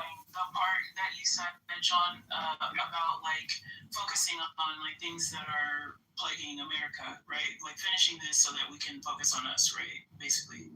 I think that's what a lot of people are saying, right? Why are we, quote unquote, all of the terms now, giving money to Israel? Why are we going to war? Blah blah blah, right? Because it's taking away from issues here. Correct. That's the overarching theme, at least in the podcast world, and where people look at a lot of information. Right. So that's when, if we could just finish what's going on over there, the world could be a little more tame and a little more together, and have less of all these unnecessary but deadly distractions. We'd be able to focus on not just kicking the can down the road and becoming more isolationist and having Russia and China get into the mix and have Europe fall apart, and have all these other countries fall apart. Let's focus on getting this cancer removed so we can then focus on what we need here. We are a rich country, and people can see that. And if we just get rid of this distraction, this horrible distraction over there, that's obviously that they're taking advantage of the world, then we can start focusing on what's here, not just turning a blind eye and having a mass destruction going on over there. Okay, but isn't the series... I think...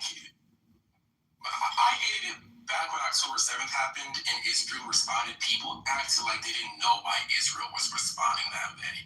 Like there was 2 weeks before Israel responded where everyone was free for Israel, oh, poor Israelis, they just got terrorist attacks. And then as soon as Israel responded, now Israel's the bad guys. No, that's not true. On this app, actually, a lot of rooms were celebrating the October 7th attack, NPC. They were celebrating the chaos, the murder, the slaughter, the desecration of humans, the terrorism. They were happy as could be, dancing in the streets on this app. Yeah, that was...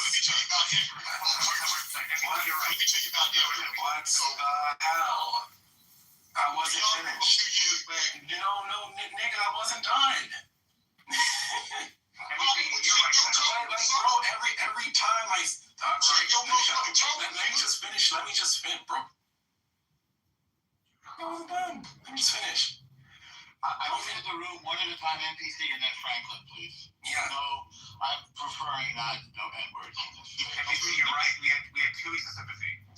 Yes. So I'm saying that because I remember. I'm an equal opportunist. I remember on both sides. I think it's very incomplete to say they just went crazy. Everyone's afraid. If Iran sends missiles to another country, the only thing that they're hitting are U.S. bases. There's a few instances of a straight missile hitting a random building, but mostly they're attacking U.S. assets in foreign countries. That's number one. And then the biggest thing is, isn't there a reason why they're sending so many missiles?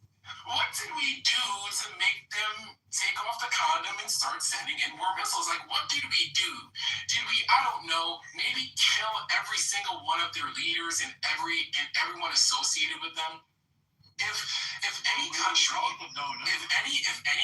I'm not supporting Iran in this. I'm just saying, let's be fair.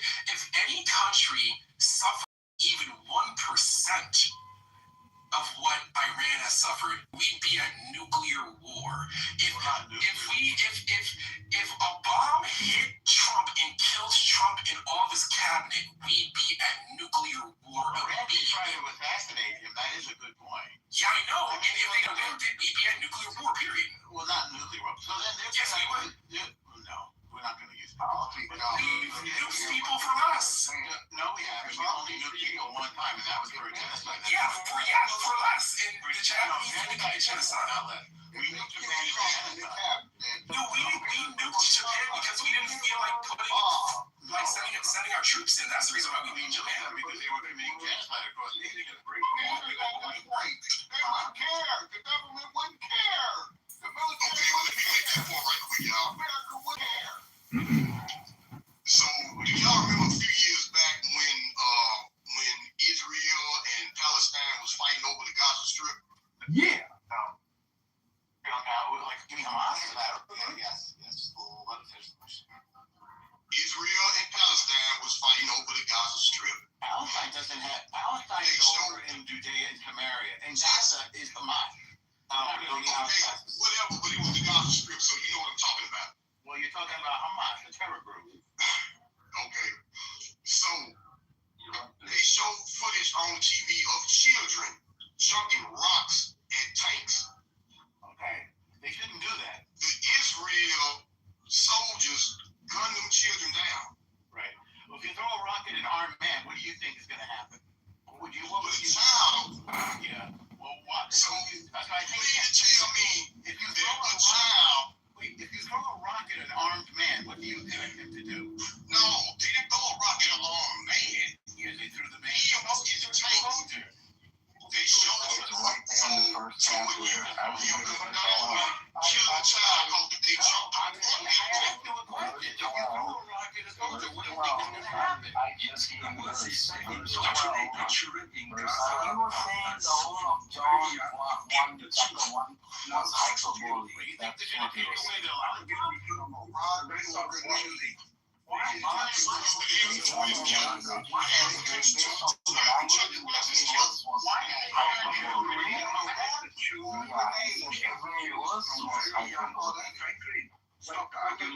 So NPC argument is, what should Iran do?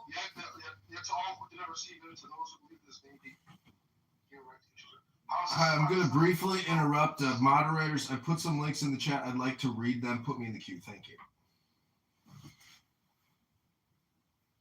We're just wondering, how does that mean that the whole thing is symbolic? What are you using? Oh my goodness. Okay. Is Jesus stockpiling? We just count all their leaders in like one day. We've been killing their leaders, a lot of them for a long time, not for no reason, but like to sit here and act like the Iranians have no incentive to have the same thing that other countries have, which is just so sad.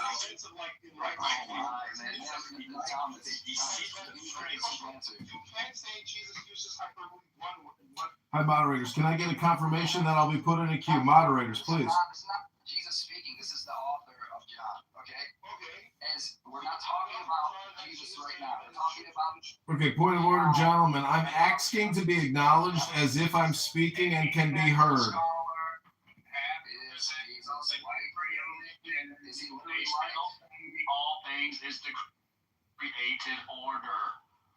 Okay, point of order, moderators. I don't know if anybody can hear me, but I'm asking to read some quotes from Winston Churchill on the dangers of Islam. I don't believe that I will be acknowledged, so I would just like to speak and interrupt. Unfortunately, I apologize, but I did put some links in the chat from Winston Churchill about the dangers of Islam. I'd like to read them to the room. Would that be okay?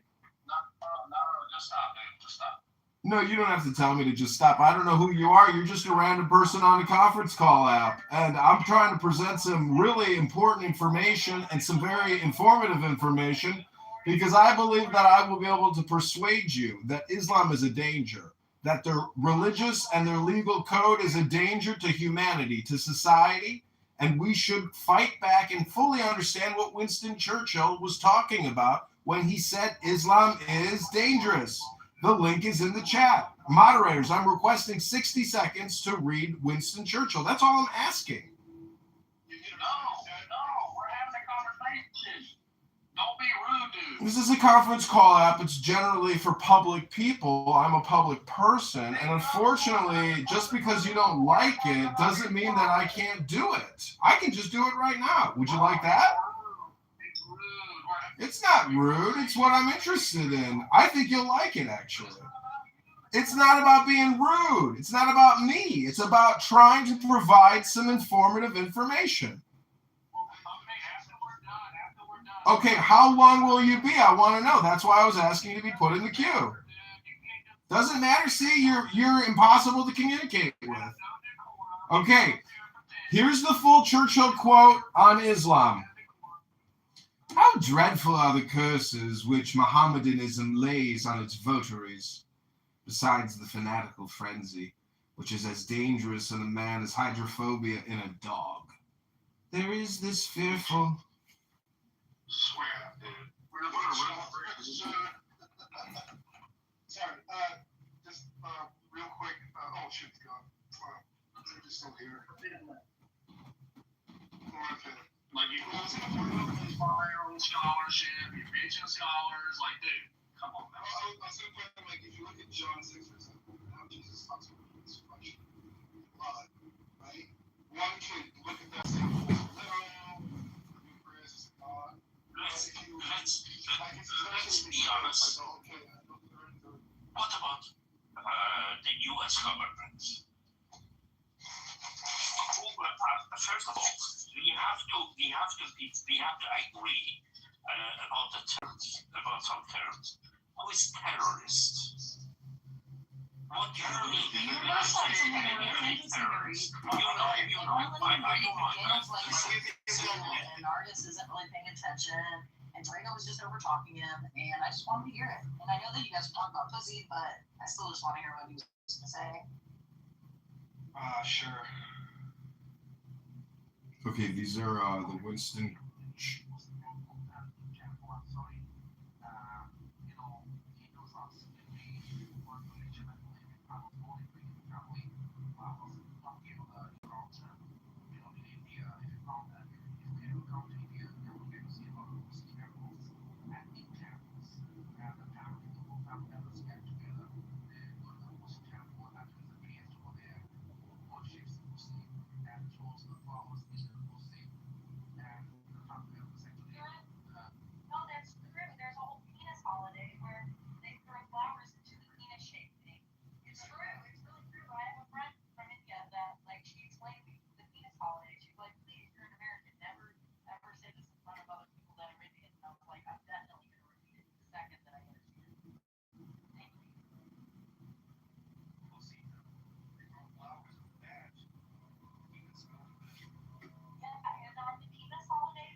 They say I could destroy your civilization. I have the power. I know you have the power. You can. But someone comes and says, Monsieur, you are Iranian. I don't care about you. You are against the Iranian government. I don't care. I could destroy your civilization in a night. Marcia, there are many Iranian, freedom-loving Iranian all over the world, all are thanking Trump right now, right? So when Trump make that statement, they don't care because they know when Trump says civilization is the 1,400 years of civilization behind the Murad regime. That is not the Persian civilization. So there are two kinds of civilization. First of all, 10% Iranian who want to support Murad regime. When Trump says civilization, it means the entire 90 million. No. When Trump says civilization, it's the 10 million Iranian who are paid by the Buran regime.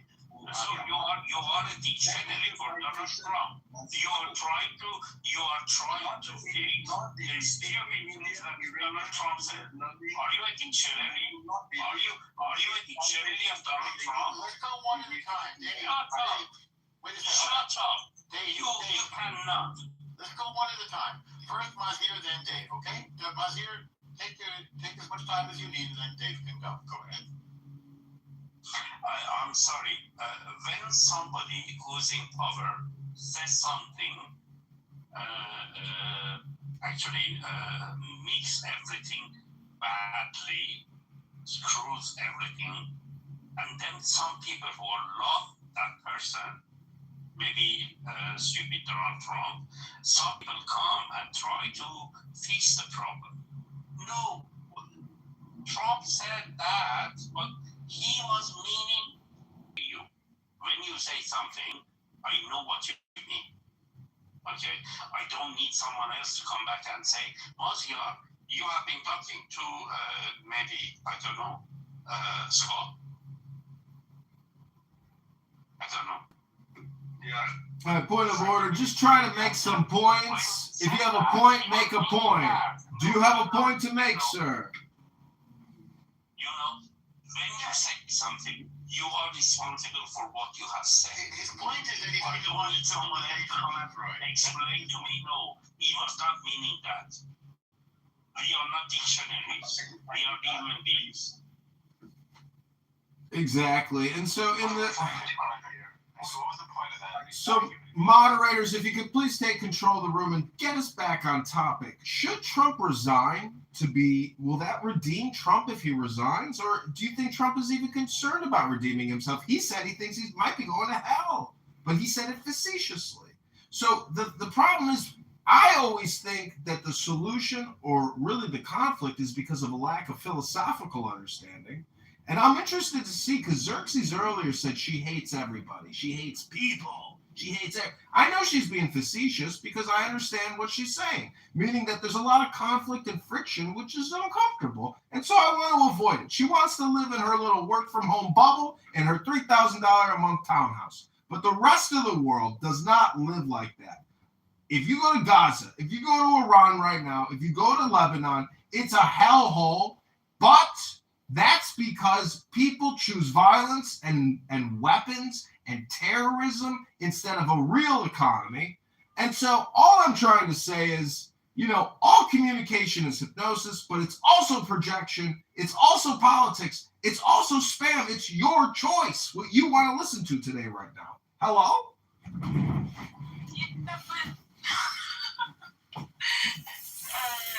They choose to live in suffering is a wild statement. No, but they actually they do so.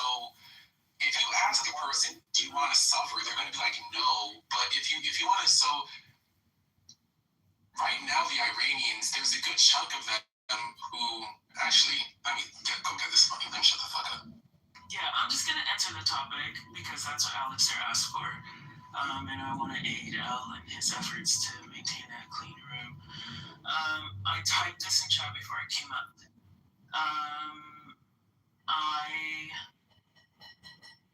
I don't know. I think that it's too far gone for Trump to resign. I think it would be weakness in his legacy, which I know he's very concerned about, for him to be removed or to peacefully leave for whatever reason other than death. I don't know. I don't. Bro, do you have a problem? Because you live in the because I've been incredibly receptive to listening to you through your accent. I've been patient enough to listen to what you have to say. So I'm gonna continue speaking, and I'm gonna finish my point, and you're gonna stay on mute. Dave, cool. Favor, just respond when she's done, okay? You can go next, all right? Yeah. So basically, it's a short point anyway.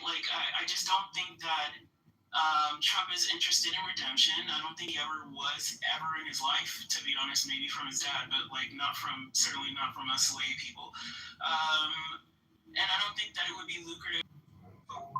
recently, when we discuss, we can either discuss based on truth, based on statistically significant truth, there are many truths, or you attack based on one point, and then you disallow other people to go beyond one point. So, that's your only chance to win the debate. So when you say that I don't care about anything except for civilization, destruction, that is the only point I care. I don't care about other things you do. And for my opinion, that is the most important thing. Yes, agree that is very important, but your opinion does not represent a lot of freedom-loving Iranian in multiple cities in the world, all thanking Trump, come and save us. Okay, they all ignore Trump saying civilization erasure because they know that means the erasure of the Murad regime from 1,400-year-old civilization that is foreign to the Persian civilization. That foreign civilization must die so that the ancient original Persian civilization will emerge like a phoenix, and that is the whole point. So if you only focus on one thing he say by mistake that you understand and stand on your argument, this is not the room for you to continue. This is a group where people who are intelligent do not start with the argument that in the media I would like to talk about alternatives. You don't have to be that pejorative about somebody. Also, the question should be answered with a presupposition that you are giving your opinion, in which case there is no debate on my opinion. It's objective. So you cannot argue subjectively how I fucking feel, bro. So pipe down.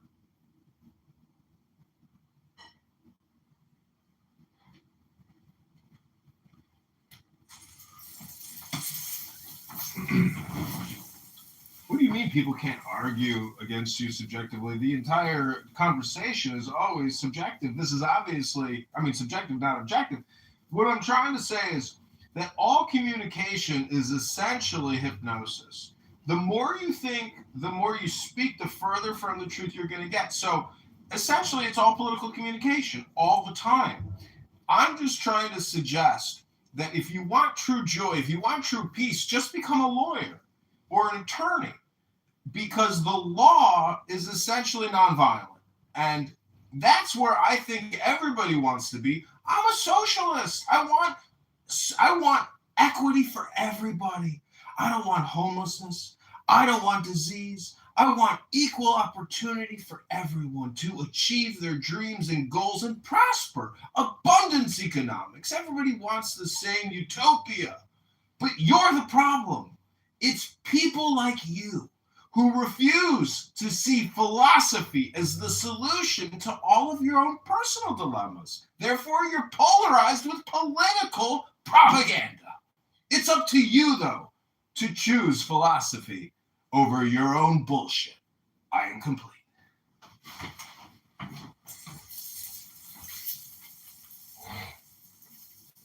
Facing year is 1933, right? We saw a Nazi regime coming out. Everybody says silent. Peace, peace, peace. 1938 building, right? They signed the agreement. Okay, will be peace. And the UK Prime Minister, look, I have the document. Peace, peace, peace. Okay, but then we end up World War II. And then a couple of years later, Winston Churchill wrote his book. When you have a time, opportunity to stop the war, and you say nothing without bloodshed. And then when you have a time to stop the war with some bloodshed, and you say nothing, right? Until when you have absolutely no other option but completely subjugation with little hope of surviving, and then you fight. What Trump is doing right now is different from the last 7 presidents. The last 7 presidents all briefed by the CIA. This is the fact. Iran regime is so crazy. It has the anti-ideology. It would block Hormuz, the Strait of Hormuz, and bring the whole world into chaos. What would you like? every single one of the last 7 presidents do nothing because they may lose the election. They would cost exactly what MP said. We are worried about our daily oil, gasoline price, blah, blah, blah, and everything. All single one of us has 0 ball, has tiny little ball and do nothing. And they never learn from what Winston Churchill wrote. It says how to prevent World War II. Until 2026, they come up one with the biggest ball against all the no courage president of the past, the last 7, and doing the right thing, irregardless what consequences, because that is the right thing to do. The right thing to correct the mistake the French left made in 1979 to escort Ayatollah to the Thailand. And President Trump is correcting the history, and everyone here is living in political correctness, ideological, left-driven world, not to see the truth and ignore the history. That is the problem. Trump's approval rating with the Republican Party currently stands at 83.8%, according to Real Clear polling average. Fox News has been 84. Quinnipiac has been 89. Big Data Poll has been 82. Economist YouGov has been 82. CBS News has been 88. This is again amongst Republicans. I don't understand the question. Should Trump resign? Why would he resign? He's popular amongst his party. You can disagree with him or agree with him. That's fine. That's fine. You're right. But I mean, I skimmed over the article that's posted at the top. It's insane. The article's insane. And somebody obviously just doesn't like Trump and has an attitude around it. That's fine. Again, they have every right to have the opinion. William S. Becker is an opinion contributor. But the entire premise of the article is his resignation is his last chance of redemption. It's silly. Why would he resign? He's popular amongst the people that voted for him. Xerxes just said that Trump is trying to rewrite history. Isn't everyone rewriting history all the time right now? Even your very existence in this room is an experiment in history in the making. Link is in the chat. Welcome back to Should Trump Resign Immediately? Will he redeem his soul? Will he redeem the soul of the nation? Hello?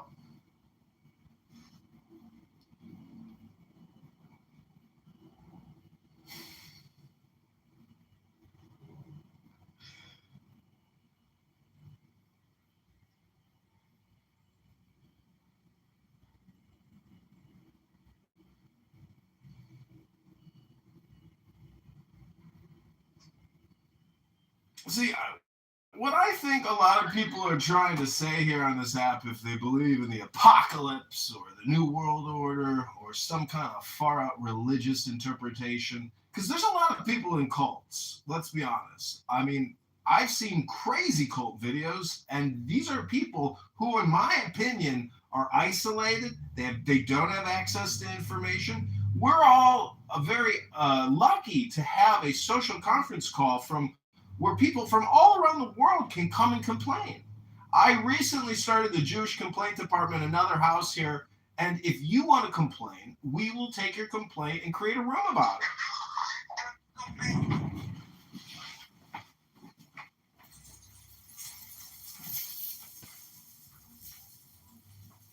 What is redemption anyway? What the fuck are you talking about? He's preaching.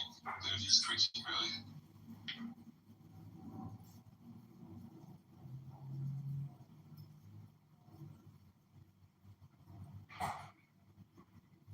Go back what Scott started, how to improve the message.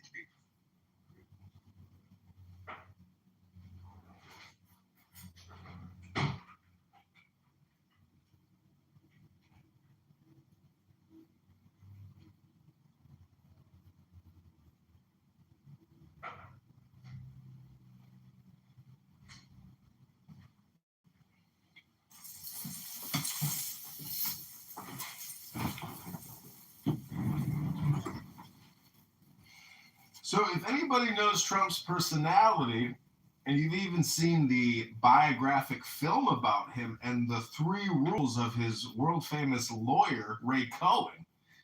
You will understand if he implements the 3 rules of Ray Cohen, Trump can't be stopped. He's a bullseye. Nothing stops a bullseye. And so if you hate Trump in your heart, it's my opinion that the orange president and his blonde wig and his blue suit and red tie could be your moment of enlightenment, of liberation. I know many Trump haters that live with pain in their back. They live with pain in their hamstrings. They got bad hips. They got shoulder pain, elbow pain, arthritis all around the body. But if you were to use Donald Trump as your path of liberation in the same way that you could use the Buddha or Moses or Muhammad or Krishna, Donald Trump could be your moment of universal enlightenment. You think I am joking, but I am being absolutely serious. And if you think I'm being a comedian, you should understand the rules of communication, the principles of communication, that all communication is hypnosis, and all communication is magic. All communication is politics. All communication is hypnosis. All communication is projection. And all communication is spam. And it is your choice to listen to me screaming into my phone on a conference call app. It is entirely your choice right now to listen to me talking to you. You could hit the leave button right now, but you choose to listen to me. I am complete. I have landed my plane. Now do it all again in German. Yes, please. Sprechen Sie Deutsch?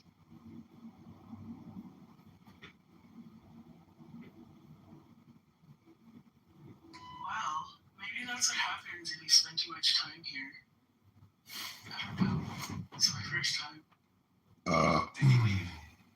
No, I think he's right there. Oh, no, there he is. Oh. Kitover, my man.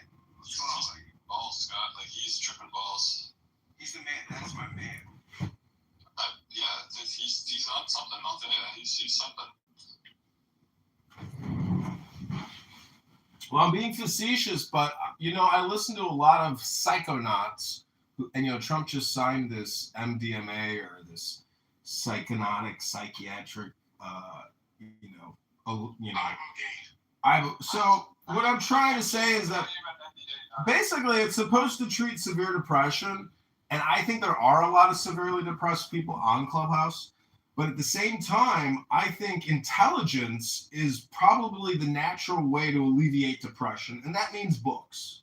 And in my PTR, I have a book, which is the Isis tablet, which is a hieroglyphic ancient papyrus, or actually it's a copper bust plate. Anyways, it's just art. And so all I'm trying to say is be creative if, your life is retrograde and it's not going so well. The problem with Islam today is that they're still living in 1655 or 1455. It's not 2026 to these people. And that's the danger, because when science and AI catches up with Islamic terrorism, the industrial Islamic terrorism complex, the world has a very, retrograde philosophy. If you're a woman and you analyze Mohammedan law and you realize you're just property and you're always tied to the hip to the man and you want to be liberated, not in Islam, baby. We own your ass. And that's why women have to endorse the war, because women hold up half the sky, and you should accept personal responsibility for this war if you're a woman. And until I hear you accept personal responsibility, I don't believe a woman has ever accepted personal responsibility for a war, because this is a war against philosophy. And the Islamic philosophy is terrorism, sexual dominance, and all kinds of other disgusting Mohammedan laws, which I'm not exactly sure about, because I am not a Muslim. I am complete.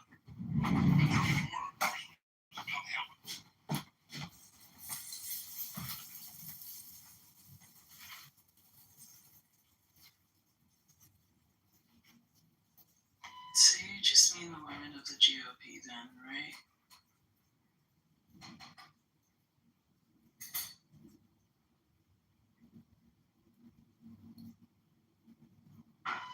You Yeah, let's do The it. GOP might be the greatest women on earth. Oh. Okay. Why do you feel like that? Well, Trump is a rapist. So you begin there. Well, you think he's a rapist. You think he's a pedophile. You think he's a cannibal. What planet do you live on, sir? Okay. This guy's like a quiet toilet. They're gonna need to do another bump apparently. Jeez, them. No, these are things I hear on the app. My brain is like a recording box. I'm repeating back to you the bullshit that I hear projected from this conference call app called Clubhouse, which sells all your So data. why don't we focus on one thing at a time? Okay, Billy Sunshine, tell us where we're at. Shut the fuck up and listen for a minute. Okay, tell us where we're at, Billy Sunshine. Was it Trump who said grab him by the pussy? You can do that when you're famous. Was it Trump who was found guilty of sexually aggressing on a woman? Was it Trump who has had to pay off dozens of women? True or fact? False or true? What do you think? True or fact? Yeah, really sorry. Well, I went through the Epstein files, and you know who I saw in the Epstein files? I saw Bill Clinton in every single fucking file having a good old time with Jeffrey Epstein. The best fucking time. I didn't see Donald Trump having the best time with Jeff. But I did hear where Trump called the Miami PD and said, you got to take care of this fucking guy. He's a problem. Wait, you didn't see Trump having a good time with Jeffrey Epstein? No, I did. I'm being And like the multiple photos? facetious. Can't tell the truth because they have. No, I think he's a. No, he's. I can't even tell. Whatever follows Trump has. If you don't understand that Trump is the worst thing that ever happened to this country, you're not paying attention. It's Trump Worse than who's trying to stop science in the CDC and places like Harvard. It's Trump who allowed Musk and his boys to get in there and destroy USAID, and now 600,000 people have fucking died. so not It's Trump who doesn't let the Congress do their job. Everything about America that is good, Trump is attacking. He's our Orban, and we have to treat him the same way. He's our Orban. It's Trump whose best friends are all dictators, not our traditional friends. Trump is a disease, and we've caught it, and we need to get rid of it. Well, see, that's why I say, Billy, Trump could be your moment of enlightenment. I'll be finished in a second. The idea that he would ever resign, that's insane. He's incapable. Of course he's not going to resign. He would never pull a Nixon. Nixon says he even regretted it. You would regret that decision because then you got Hillary Clinton giggling and laughing that she ruined your life. And if you want to go down that path as a man, you are a stupid man. And so, Billy Sunshine, all I'm saying is that all communication is projection. How much of yourself do you see in Donald Trump, Billy? Much, I'm afraid. I eat the same way he does. But you're I can't get over what you said though. You said Trump is the worst thing to happen to America. Yeah. Like worse And I used to work for a guy worse than Trump was the best president we ever had. Worse than slavery. No. You just said that Trump is the worst thing to happen to America. Well, worse than the Great Depression. It's 80% true. But everything I say, I like to make strong generalizations, so let me remind you that the 80-20 rule is always in effect when I'm speaking. Okay, fair enough. Yeah. So he's not the worst thing. No. Is he a threat thing? to democracy? You answer that for me, then. Billy, why don't you just tell us if you were the president? Well, you need to start paying attention, my friend. Billy, what? I got a great question for you, Billy. You believe that he's a threat to democracy? Absolutely. Billy, let's just clear this up once and for all, Ben. Billy, if you were the president. Stop with the bumps and fucking breathe for Oh, go to the mirror and tell yourself that Ben. Billy, what I'm saying is, if you were the president of the United States of America, Billy, what are your top 3 priorities, Dr. Billy? Thank you. So, Billy, is he really a threat to democracy, or is he only 80% of a threat to democracy? He's really a threat. He's 100% a threat to democracy. So, Billy, if you were the president of the United States of America, what would your top 3 priorities be, Dr. Billy? He's not interested in listening to the other two. That's pretty clear, isn't it? So, do you think that during the next, either the midterms or the following presidential elections, you think that there's a chance that we don't have an election as a direct result of Donald Trump? That's you're saying. Yes, I believe that Donald Trump is going to find a way to postpone the election. He's going to say, what he's going to do, he's going to have his bully boys come out and pick. I've got some new Trump derangement syndrome pills. Shut the fuck up. It's in the pharmacy section next to the Constitution, and my attorney and lawyer, you should try to take a TDS pill sometime and reread the law, because your projection is insane. It's very low IQ. And I don't know what world you live on, because lawyers, Supreme Court, Congress, you guys are delusional. You guys are having your own conversation. You're screaming into a conference call. Yeah, that's good for you. There you go. You just leave. Go meditate. That's what you need. There you go, gentlemen. Now you come to the realization and the enlightenment that I hoped you would find, which is the leave button. Because just like that movie Network, when he says, open up your windows and scream out, I'm mad as hell and I'm not going to take it anymore. Network. You should go see it sometime, ladies and gentlemen. And you'll realize that what Scott and El Normo here are doing is they're actually putting on a network TV show on CBS right now with Barry Weiss. And I'm happy to be a part of the production as a co-producer. Success requires excellent content, and good content should bring you the contentment that you're looking for. If you come on here every single day, 8 hours, 10 hours, 20 hours a day, or you record rooms 24 hours, 7 days a week, like me, or Dr. Francine, who's got opinions on everything as well. The point is, the brain can present an incredible variety of opinions on every single topic that there is on this app, which is so exciting. Thank God for you, because you are special. You are beautiful. And right now, at this very moment, you're being hypnotized by Alistair. And if you don't like poetry, well, guess what? I bet you're an anti-Semite. If you don't read poetry at least once a week, I guarantee you're an anti-Semite. It's 100% fact. It's like being on Hinge or Bumble. If there's 2 chicks and there's a fat girl and an ugly girl, it's 100% always the ugly girl. It's never the hot chick. These are the rules and laws of nature, and there are psychological components of anti-Semitism that require these people to hate poetry. They hate life. Life itself they hate. I am complete. I rest my case. So do you have one of these like episodes per day, or?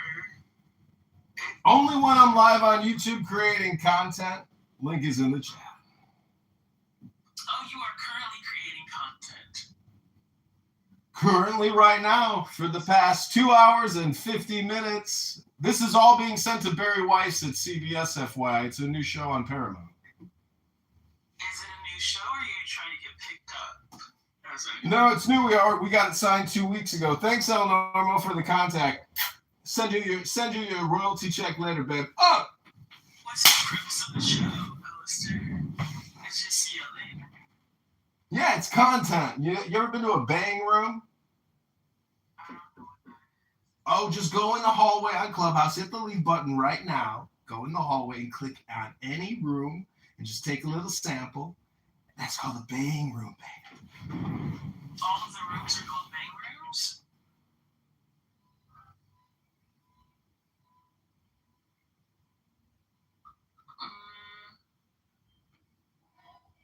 I'm having a hard time believing that this was pitched at all.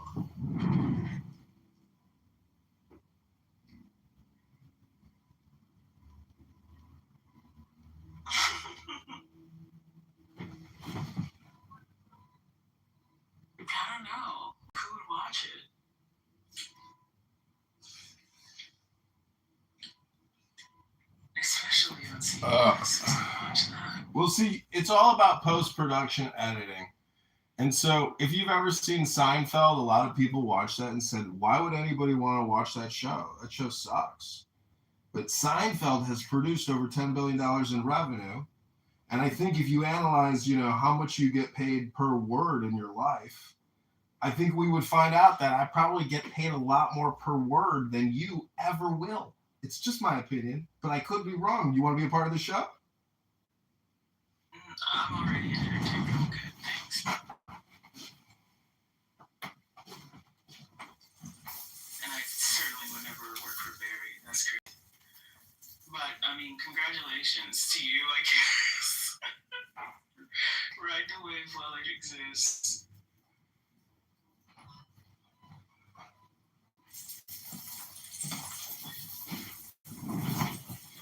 Okay, so Xerxes, let me ask you a question. What's your worldview and how do you describe economic philosophy? Again, the question is, what's your worldview and how do you describe economic philosophy? Thank you. What's my worldview? What's your worldview? How do you describe economic philosophy? What is my worldview? I mean, I don't have too much faith in the generations of the past. That's my worldview.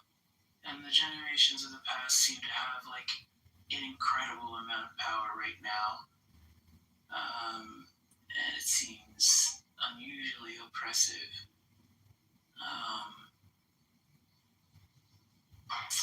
Like I said already, I'm misanthropic, so there's a disdain for humanity that I have, but it's just because, I've had so many examples of better humans than the ones that just collectively exist for the most part. It's kind of trash. And what was your second question? Economic what?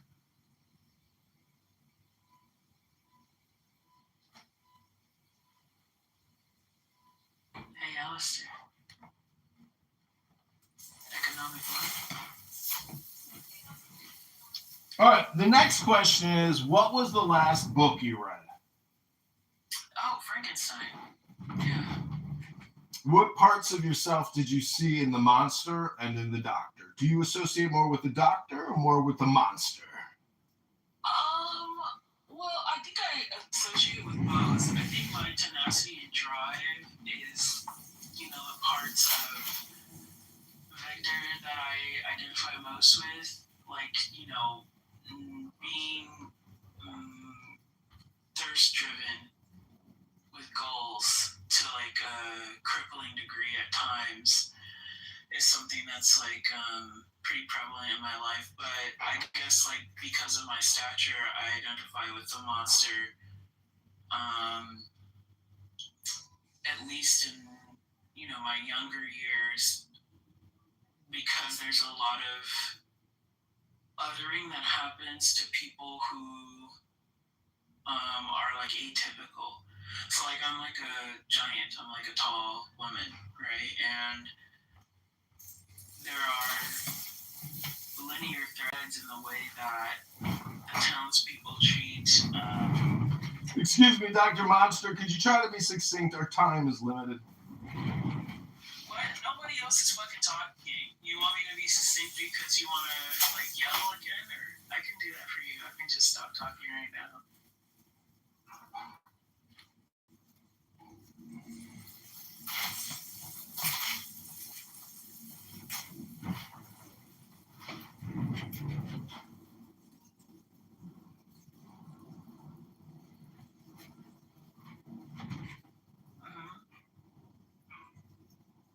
So, ladies and gentlemen, I just want to prove a point that there is a 100% correlation between anti-Semites like Xerxes, Franklin, NPC, and many other anti-Semites on this app. They do not like poetry. They do not read poetry. If you ask them the last book they read, it wasn't a poetry book. There is a 100% correlation between anti-Semites and don't read poetry. So if you haven't picked up a poetry book recently, I encourage you right now to pick up a poetry book and live a little. Life is full of joy. Xerxes, I wanted to ask you a question. What do you think the word dialectic therapy means? Again, the key word here is dialectic therapy. What do you think the word dialectic therapy means, Dr. Xerxes? What is happening? Are you good, dude? Hello? You just called me an anti-Semitic that I didn't read poetry. What is happening?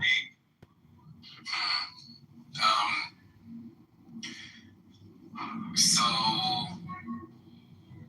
I guess I'm anti-Semitic. Goddamn. I mean, I guess I'm anti-Semitic because I don't want to pay more at the gas pump. Huh? Yes, I guess that makes you anti-Semitic to like higher gas prices. And ask questions. All communication is projection. Can you imagine going to the gas pump and filling up your car and being like, God damn, that was $100. I guess that makes me an anti-Semite. Could you imagine coming to a conference call after just talk over people like it was a schizophrenic jumble of a bang room? People just screaming into their phone by the dozens, talking about nothing. I am now going to show you a quick sample of what Clubhouse is like in what they call the trenches or the ghettos of Clubhouse. Ass rat shit was good. I didn't get some name and splatter in her well. Other niggas say this shit, she gonna be like nigga, you weird, nigga. So certain niggas they like to be objectified by certain men. That's all. It's definitely by certain men, and it's definitely certain women like to be objectified, because not all women like to be objectified. Also, the men that flipped it on her, because I know you can't deal with, you can't then, Rain. She was making it seem like, and I know you can't then, you said, yeah, right, cool, boy. But she was making it seem like every nigga that dressed a certain way is a degenerate ass nigga, right? And she came back because the niggas flipped it on her, if they were trying to make her feel bad. Because no one had that same energy. No one had that same energy when she was in here unsolicitedly attacking people. No one attacked her. Flex. So what I'm trying to point out is poetry is a hell of a lot more interesting than Clubhouse. An audiobook by Alan Watts is so much more fascinating than Clubhouse. So why do people choose to listen to what I would call the trenches hypnosis? The hypnosis of the trenches. Hello? Ever hear of Shakespeare? Ever hear of Edgar Allan Poe? Ever hear of Aleister Crowley? Laughing at him, he thinks he's funny. It is. You guys don't find this funny? I find No. John Kitover. He's No, this is Oh, this is Kitover. Kitover. Yeah. Wait, why are you saying it like that? He's a Clubhouse celebrity. No, I think he's more of a Clubhouse historian, maybe. Okay. Because he records everything and he live streams rooms all the time. So he probably spends the most time on Clubhouse than anyone in this room. Oh my God. I got that from the 20 hours a day statement, and I was like, what? How's the time for that? But that's interesting. I guess maybe it'll be fruitful in hindsight for someone. Yeah, like let's say 10 years from now, you stop working from home and you actually decide to be somebody, right? I don't work from home, bro. Sure, it doesn't matter if you don't or not. It's just be the character. Okay, I'm working. So 15 years from now, you're a black woman. I'm assuming you're a black woman. That's your character. I am. Yeah. You're Kamala. Your hair is Kamala, and you're running for Senate. And Shannon has a recording from you from today being an anti-Semite. So I think that's why, yeah. So he's the person who's recording you in the room when you think no one's recording him. Yes, correct. The anonymous feature, for sure, but this is called capitalism in America. And right now, you see my gay emoji Anon in the audience. That's in a recording studio in a different section of my house with about 20 phones pointed at it. So this entire 3 hours has been recorded, live streamed, and it's entertainment. And if you take me seriously and you don't think I'm funny, well, then you don't know that you're part of a practical joke.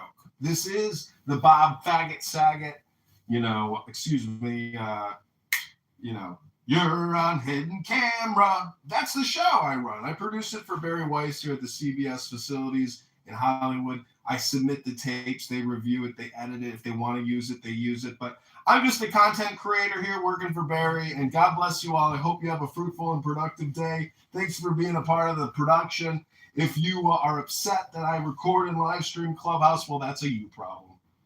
That's definitely not a me problem. I am complete. It's crazy. I mean, it takes all kinds, I suppose. Although, I guess I should stop asking questions. I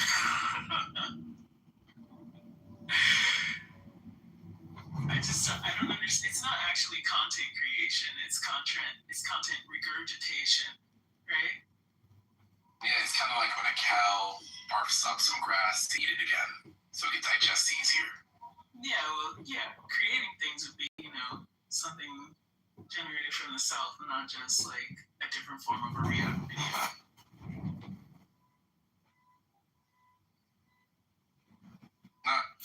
Well, basically, you can boil down life into 4 primary components: cause and effect, and action, and reaction.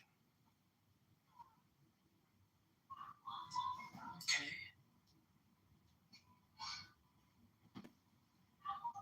Yeah, I knew something was off the way you were reading that Churchill quote. It was a little... Anyone who reads Churchill verbatim in 2026 has mental health issues. Like, no. Well, what's funny about that is, Churchill was very popular even here in America. So to...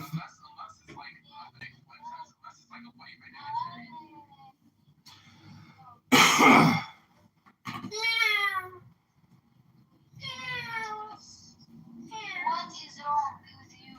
Alisa, please. What? Yeah, let's talk. Take it out of me, Habibti. Let's talk. Nam, Habibti. Speak, I don't understand you. Please speak normal. Yes, Habibti. Normal is not going to happen here, bro. I'm sorry about that. Why? What is you? I understand you, Harasi. I understand you not. La, Habibti. We understand. La, Habibti. What is wrong with this guy? This guy is. What is your problem? Are you a child? I think this is John. This is Alisa. What is wrong with you? Well, it's clear that Alistair's a child. We're not talking about this is John. What's interesting is our Lord and Savior said, if you want to be saved, you have to be born again as a child. What does that mean? There you go. Then you're free, man. Be free. Yes. I want to also be free. Why only him free? I want to. What? I'm not granting anyone freedom. It was just a term. You say you'll be free and I am not free. What's wrong? Okay, be free, bro. I don't know. What? Okay, sister. What is wrong with you? How are you? Are you good? I don't know. So the thing about Clubhouse is it is also an ELS platform. English is a second language. If you're looking to improve your English language pronunciation skills, go to pronunciationworkshop.com right now. Are you looking to learn how to speak Native American English? Well, this is your big opportunity. This is a quote from the Native American Wisdom book. It goes a little something like this. My heart is filled with joy. Repeat after me. When I see you here on Clubhouse, as the brooks fill with water, when the snows melt in the spring, and I feel glad, as the ponies are when the fresh grass starts in the beginning of the year. I heard of your coming when I was many sleeps away, and I made but few camps before I met you. I knew that you had come to do good to me and to my people. I look for the benefits, which would last forever. And so my face shines with joy as I look upon you. That was 10 Bears at Yamparika Comanche. That's Native American philosophy. Isn't that beautiful? Moderators, welcome back to Should Trump Resign to Be Redeemed? We haven't heard Scott do a Trump impersonation yet in this exciting room. Scott, take it away! Please take a break. Habibdi, I want to get Scott to do a Trump impersonation to give us a new national address so I can clip it and put it on YouTube. Take it away, Scott!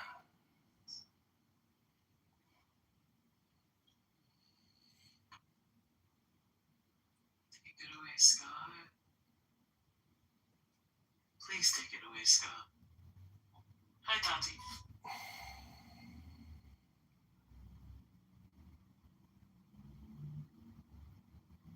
Got it. Oh, hey, Xerxes. I didn't know I was on stage or off yet. What's going on? Just listening. Interesting room. I know, right? Strange, interesting characters in here.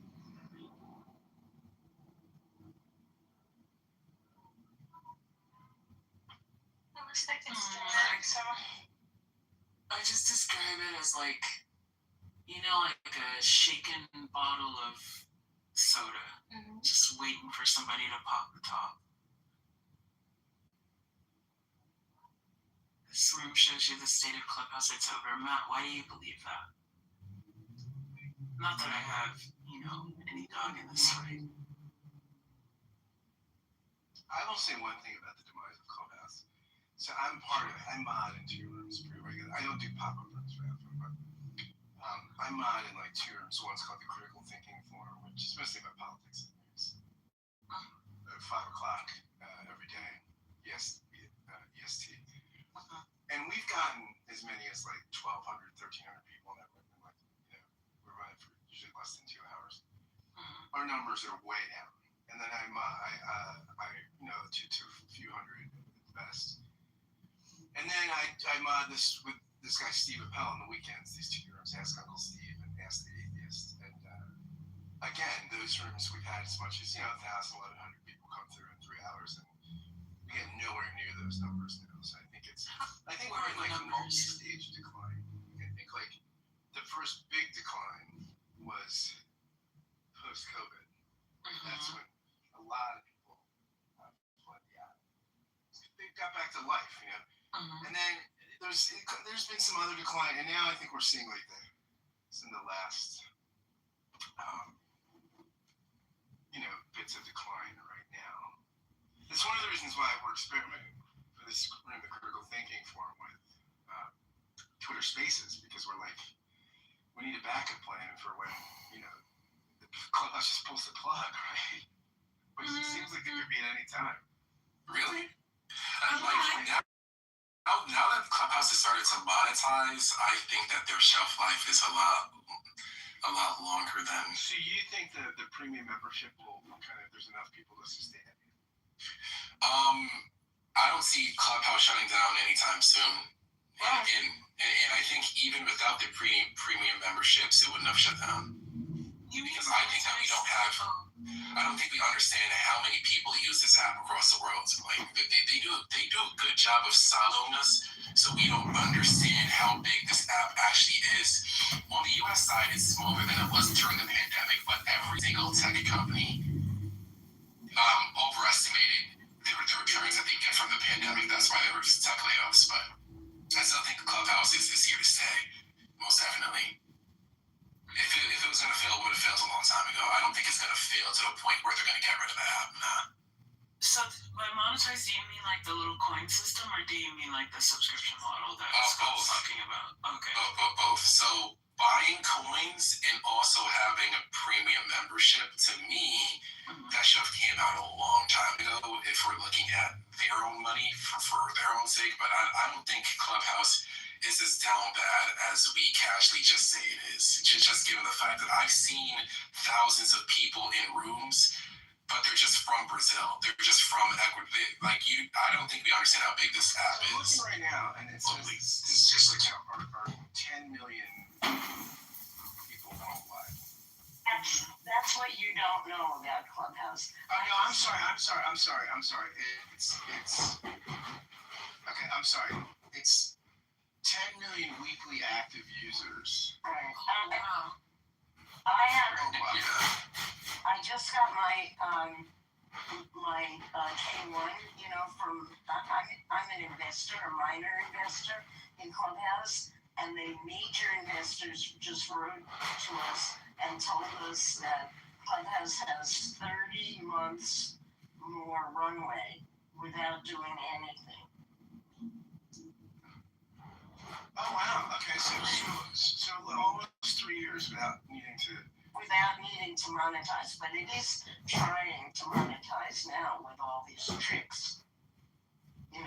And it's never been focused on the United States. I mean, maybe in the very beginning it was, but it's a British app. I'm very proud to say. But it is worldwide, and they're thinking. The other thing they wrote in my investor letter is that they are looking for other places to. Other countries to roll out. What do you mean by British app? What does that mean? I mean, let's stick to the topic. Dr. Francine. No. Should Donald Trump resign? Please. To be redeemed. Should Trump resign? Okay. I mean, from like a Persian point of view, I can just say like the massive big rooms where you see like Persian people come in and like have discussions, sometimes like 3, 4, 5,000 people in there. So it's quite a political app. And I think you kind of like oversee this because you're using it as more like a social app. And it's like, oh, the friends you used to have like 3 years ago are not on it anymore. But it's growing on a political sort of spectrum where now everything going on in Iran, that's how people come together and share their views or unify or assimilate. And I think that's pretty good. Thank you, Bibi. That's interesting, Bibi. I didn't know that. Yeah, I mean, you also have like big Chinese rooms. But the thing is, it's like, yeah, most people just see it as like a social app. But I think it's more like somehow, it's very political for many people. Why are you giving me thumbs down? Because you said it's big Chinese rooms. Yeah, I've seen big Chinese rooms. What's your When's the problem last about time you've seen them, though? Well, I mean, I see more Persians right now, but I used to see big Chinese. Okay, but like, so for instance, like, I think there's too many black rooms at the moment. Like, I stay away from those. Because it's like they're always discussing like women's hair and like how many people did you sleep with or crash outs and stuff. That I don't find that particularly like fruitful or like I'm not really interested in that. I don't know. As someone who's black and agrees, but at least there are some people. Hey, ma'am, you know what I'm saying? What's going on? Seriously. That's what I'm saying. You're speaking and going on mute. You're speaking and going like, what are you doing right now? Shut up. You're talking during people's submission. If she was talking, you interrupted her. No, I'm gonna respond. She was talking first. Said a lot, stupid.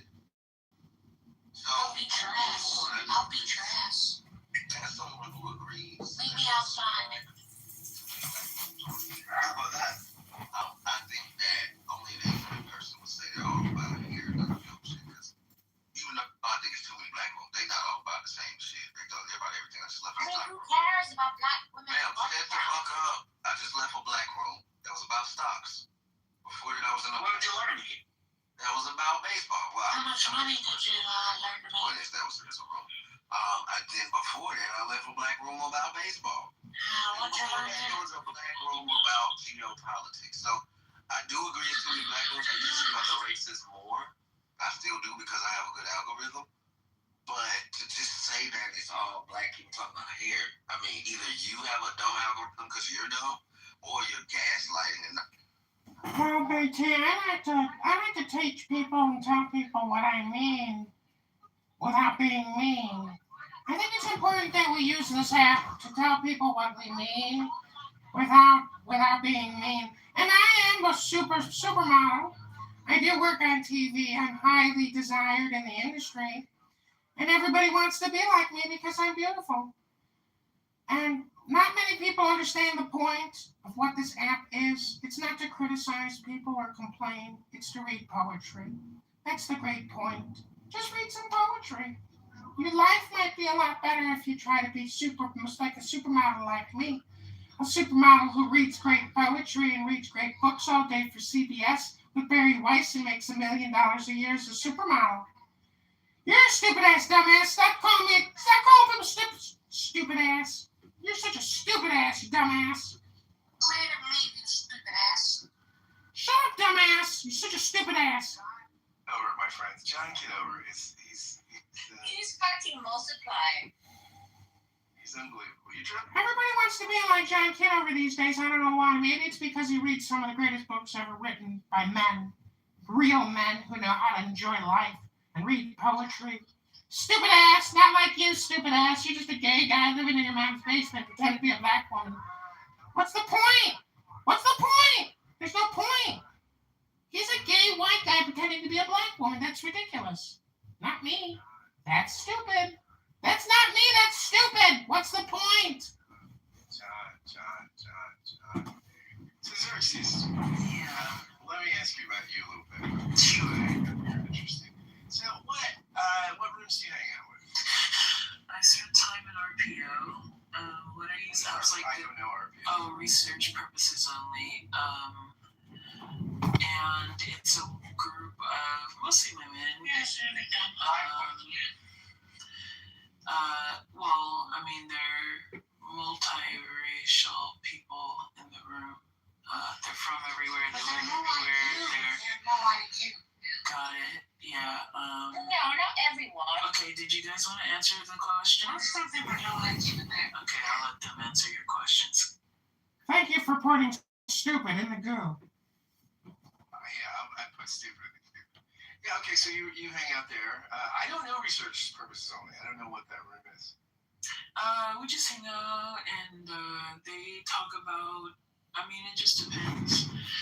There are topics that are largely centered around the African diaspora, but it's like more nuanced than just like typical gender war bullshit, which is the thing that's like kind of kept me around them because I can't really do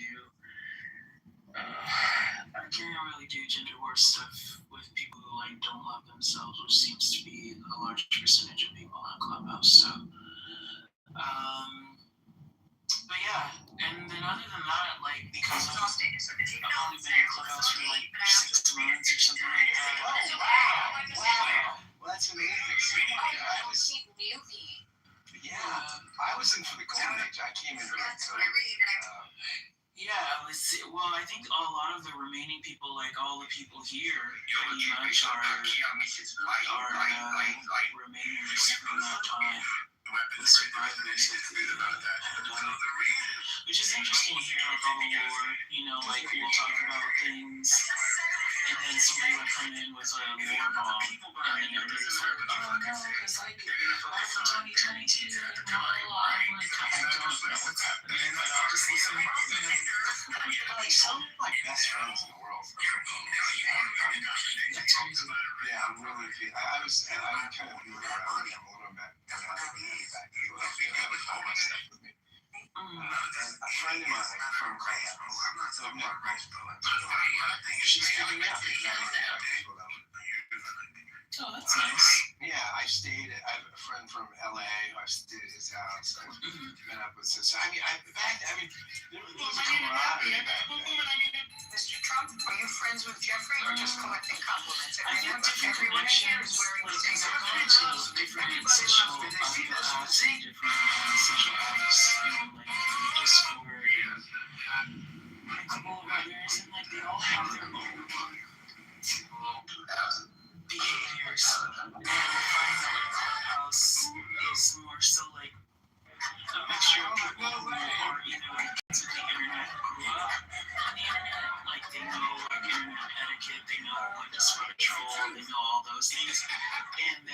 experimented heavily with like beautiful beaches, tremendous it's surf. like a Honestly, diary everybody says so. kind of almost. So like they'll come in and talk to you for however long, it doesn't matter. Are you friends with But then Jeffrey? there's always the knowledge that you just go back to your normal life. You could uninstall this app at any moment and actually just be a thing. And that's those Are two you friends with Jeffrey? confluences are really Are cool. you friends with Jeffrey? But then there's one else is that because some people are operating inside the internet and some people are operating outside of the Greatest internet, underground fighter of all time. Everybody says tensions so. And here's in arise. the first room. You fight me right now. Bring it to Consequences come to people because Answer my question, Mr. some Trump. people don't know that they're Did you talking join the to Mile white High people. Club with a gray and a man the other day? But it's Answer I my tend question, to, Mr. Trump. I mean, Answer my I question, think Mr. Trump. one of the things I like best about Clubhouse. Ask you one final question before I let you go. We've talked about it time and time again on Chicago Report, the team takeovers. A lot of people seem to pass the buck when it comes to this topic. They say, social media is to blame. We rarely hear that people come asking, we're free to move again. Step it out. 1, 2, hands across, clap. That's it. Feel that street shake. Now we breathe together, sink into it, or you're too open your Discussion.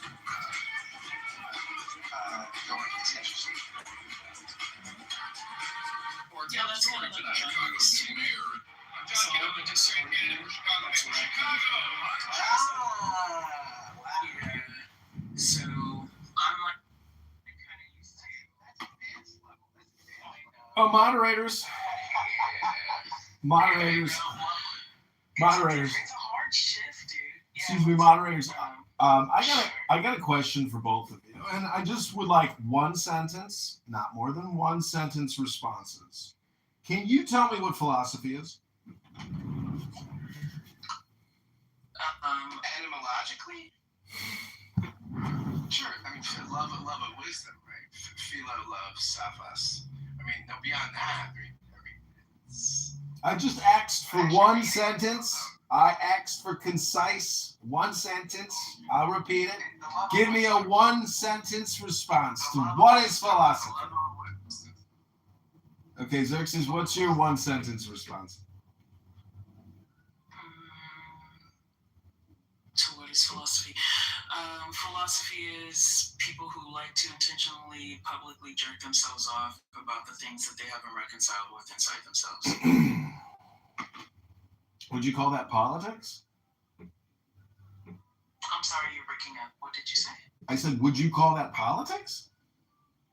It could be politics. It could be politics, but that's definitely what philosophy is, correct? I'm reading a book right now, Roger Scruton's History of Modern Philosophy. So I will tell you what Scruton says to this question. What is philosophy? He's a British guy, so I appreciate his syntax. What is philosophy? There is no simple answer to this question. Indeed, it is in one respect the main question of philosophy, whose history is a prolonged search for its own definition. Nevertheless, a kind of answer can be given in terms that explain what follows. Philosophy involves the attempt to formulate and also to answer certain questions. These questions are distinguished by their abstract and ultimate character.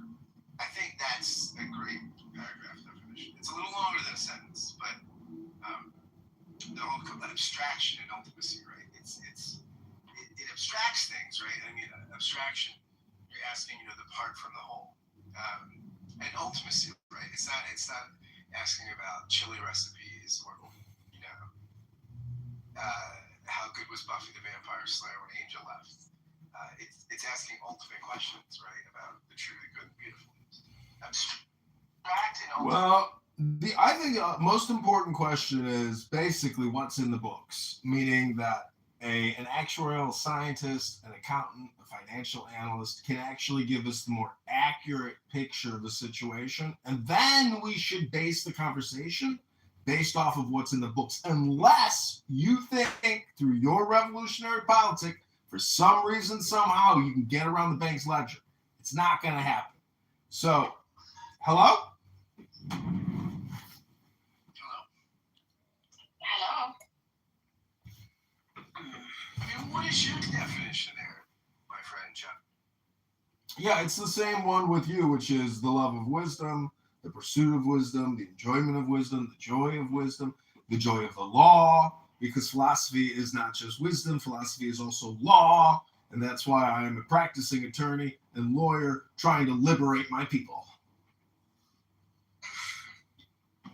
See, I think like what's interesting about Scruton's definition is the abstract and ultimacy, and he fleshes that out because I do think you can love. I mean, I know that philosophy, the etymology is love of wisdom. It's part of why I answer that way.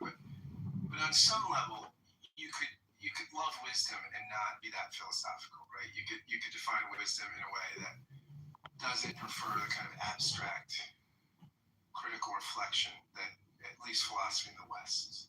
I'm leaning on kind of a Western definition. If we looked at Eastern philosophy, that might be just would be a different conversation. Well, I talked to my attorney the other day while I'm preparing for an upcoming case, and she said, "What do you do all day long, John? Describe your day to me." And I said, "Well, I'm not exactly sure how to describe what it is that I do."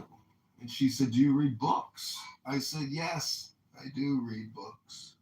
And so all I'm trying to say is pick up a good poetry book right now and read it.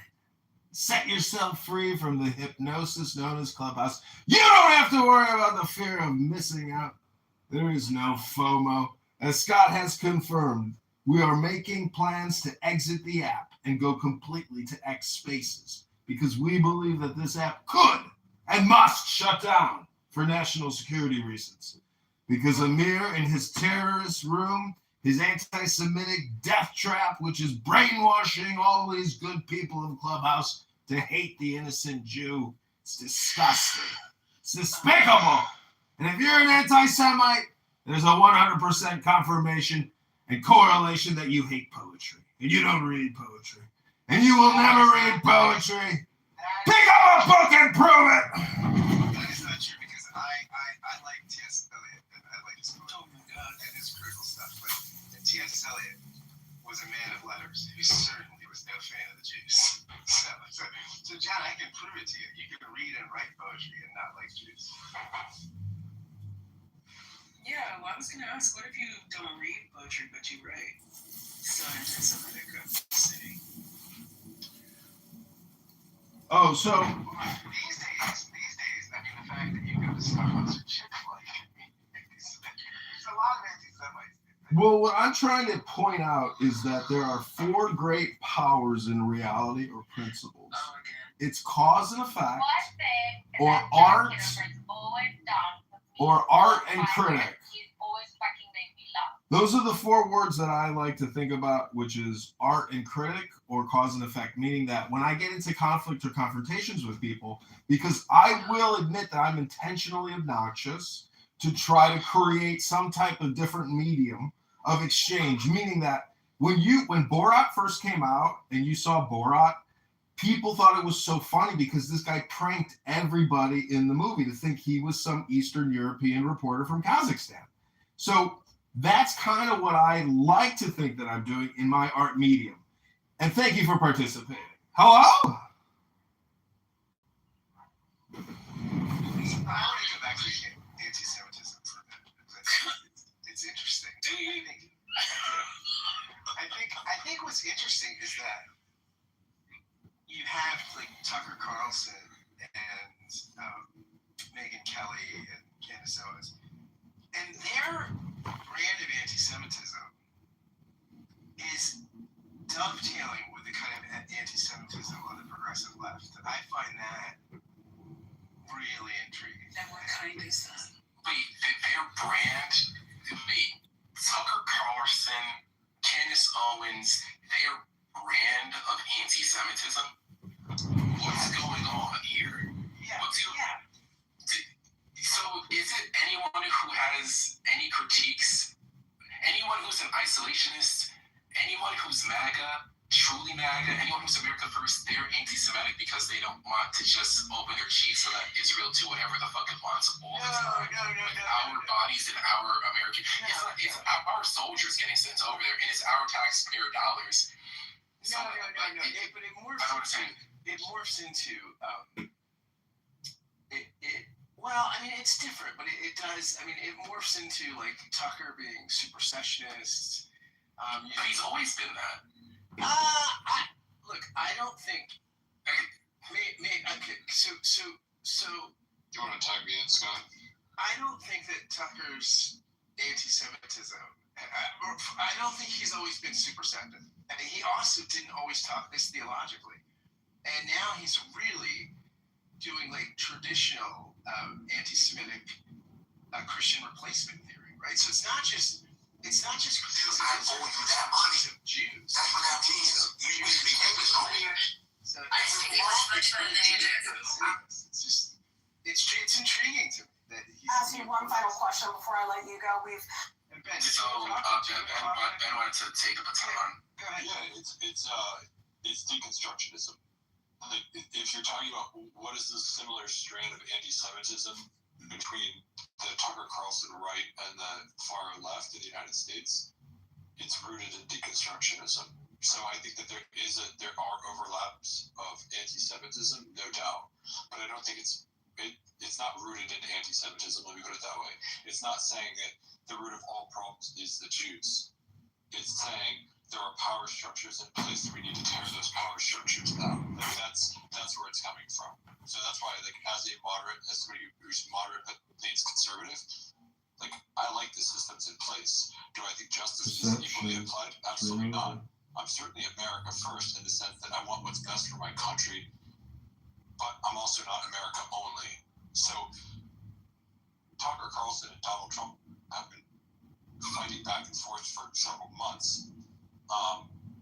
And again, I think Tucker's entire approach is more of the deconstructionist side, and that's why you're seeing him, and then also Marjorie Taylor Greene. You mentioned the three of Megyn Kelly, Tucker Carlson, and Kim Sowens, but I would say that there's Marjorie Taylor Greene's also there as well. There's a couple of others.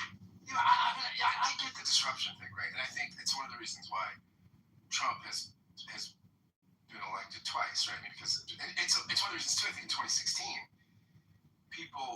a lot of progressives couldn't believe that people went from Bernie Sanders to Donald Trump. That makes a lot of sense to me. I mean, I was a Bernie supporter, but I didn't vote for Trump. But Hillary was certainly not disruption, nor was Kamala Harris, both of whom I voted for. Now Biden, I think the reason why Biden is an establishment guy won was largely because of COVID, and he didn't campaign, which helped. But I think that no incumbent could have won an election during COVID because people were just so frustrated and so angry about lockdowns and this and that. It's just, whoever, it could have been Obama, it could have been anybody, they would have been voted out. But I do think it's interesting that Tucker Carlson, with the platform he has, and again, I'm not saying he can't be critical of anyone. Netanyahu, I think, is awful. But Christian and tell us, like, why, as American black men, we love this guy. Because I'm not this nice almost done. And that basically the church is the true Israel. I mean, that stuff. In both in mainline Protestant circles, and that kind of talk. I'll ask you one final question before I let you go. We've talked about it time and time again on Chicago Report, the team takeovers. A lot of people seem to take up that cause with his platform. Chicago, we're free to move again. Let this be Lucy. It's just not about Israel. Chicago, we're Jews. And theologically. Our top story tonight. Chicago. Disruption. Chicago.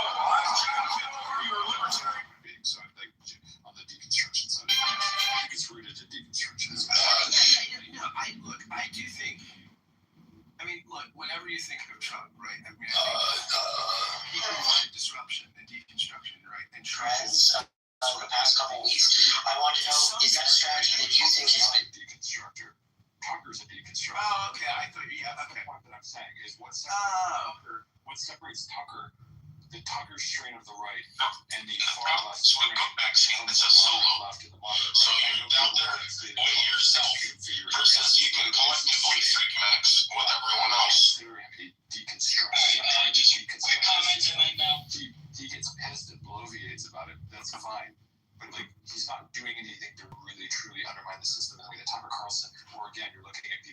South Korean Asian man. And I think there's something to be said about these South Koreans because they're so hardworking, so resilient, and their Samsung cell phones so good that they're the #1 competitor and manufacturer even before Apple. None of that could have been achieved without the robotic, mindless slavery of over 40 million South Americans. South Koreans endlessly picking their fingers to remove the cow's wires manufacturing circuit anti-Semites boards right in front of our with the faces. internet. I think we can find that even the New Testament doesn't take right about. Now we gotta go help people customize and save hundreds with Liberty Mutual. With Jews is Where's the golf cart? the New Testament, but when you basically go beyond the New Testament to Christian replacement theory, that's you've got an issue with Jews. I don't think of manufacturing. I'm just but do you have an issue with Muslims? Like when I hear a lot of Jews speak, I can easily say that you guys have a problem with Muslims, but it seems like everything out there you have is YouTube.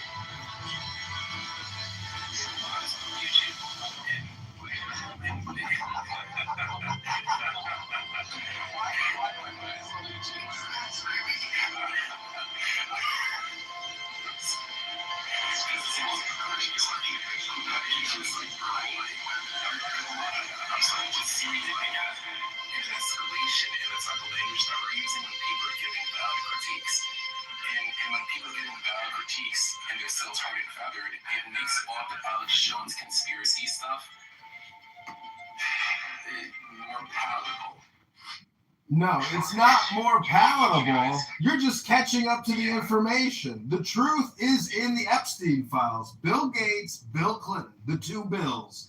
And you know what? They had a good time with Jeffrey. I seen all the photos. I seen the tranche of videos. All the naked women, all the hot tubs, all the luxury dinners. And when Ghislaine Maxwell was making speeches at the United Nations multiple times, well, clearly we have traitors in our midst. And what do you do to a traitor? Hello? I love Kitover. Okay, so Scott, let me show you what I mean, because some people are pretending to be obtuse in the chat. So when Kanye West says slavery was a choice, he says the worst things when he says, what the fuck, who's that? George Bush doesn't care about black people. Kanye West has gone after every single ethnicity, and at the same time, he's a person who's known to be clinically diagnosed crazy person, right? This person gets, when you look at all the stereotypes, all of the tropes regarding the small hats, and then you see them flex them, banning people from countries. When it comes to one person being racist, you can be racist against one group all you want. They're not going to. Who's banned from a country because they're racist against anybody? How do you get banned from a country? Like, that's like where it becomes like, okay, and then it becomes, all right, if you criticize them, you're going to be lumped in with Hitler Youth. So then it becomes, okay, we can't even speak about it. So then it becomes, all right, like, when it comes to all the tropes about the Jews control the media, being super, super powerful, having the right friends in the right places, being very, very strong lobby, being really good at statecraft, controlling countries from inside out. Like, when you look at all the things, are we gonna, like, how are people? That's a great question, NBC. We've got Abby in the audience, an APAC Democrat lawyer. Come on up, Abby, and tell us what you got, Abby.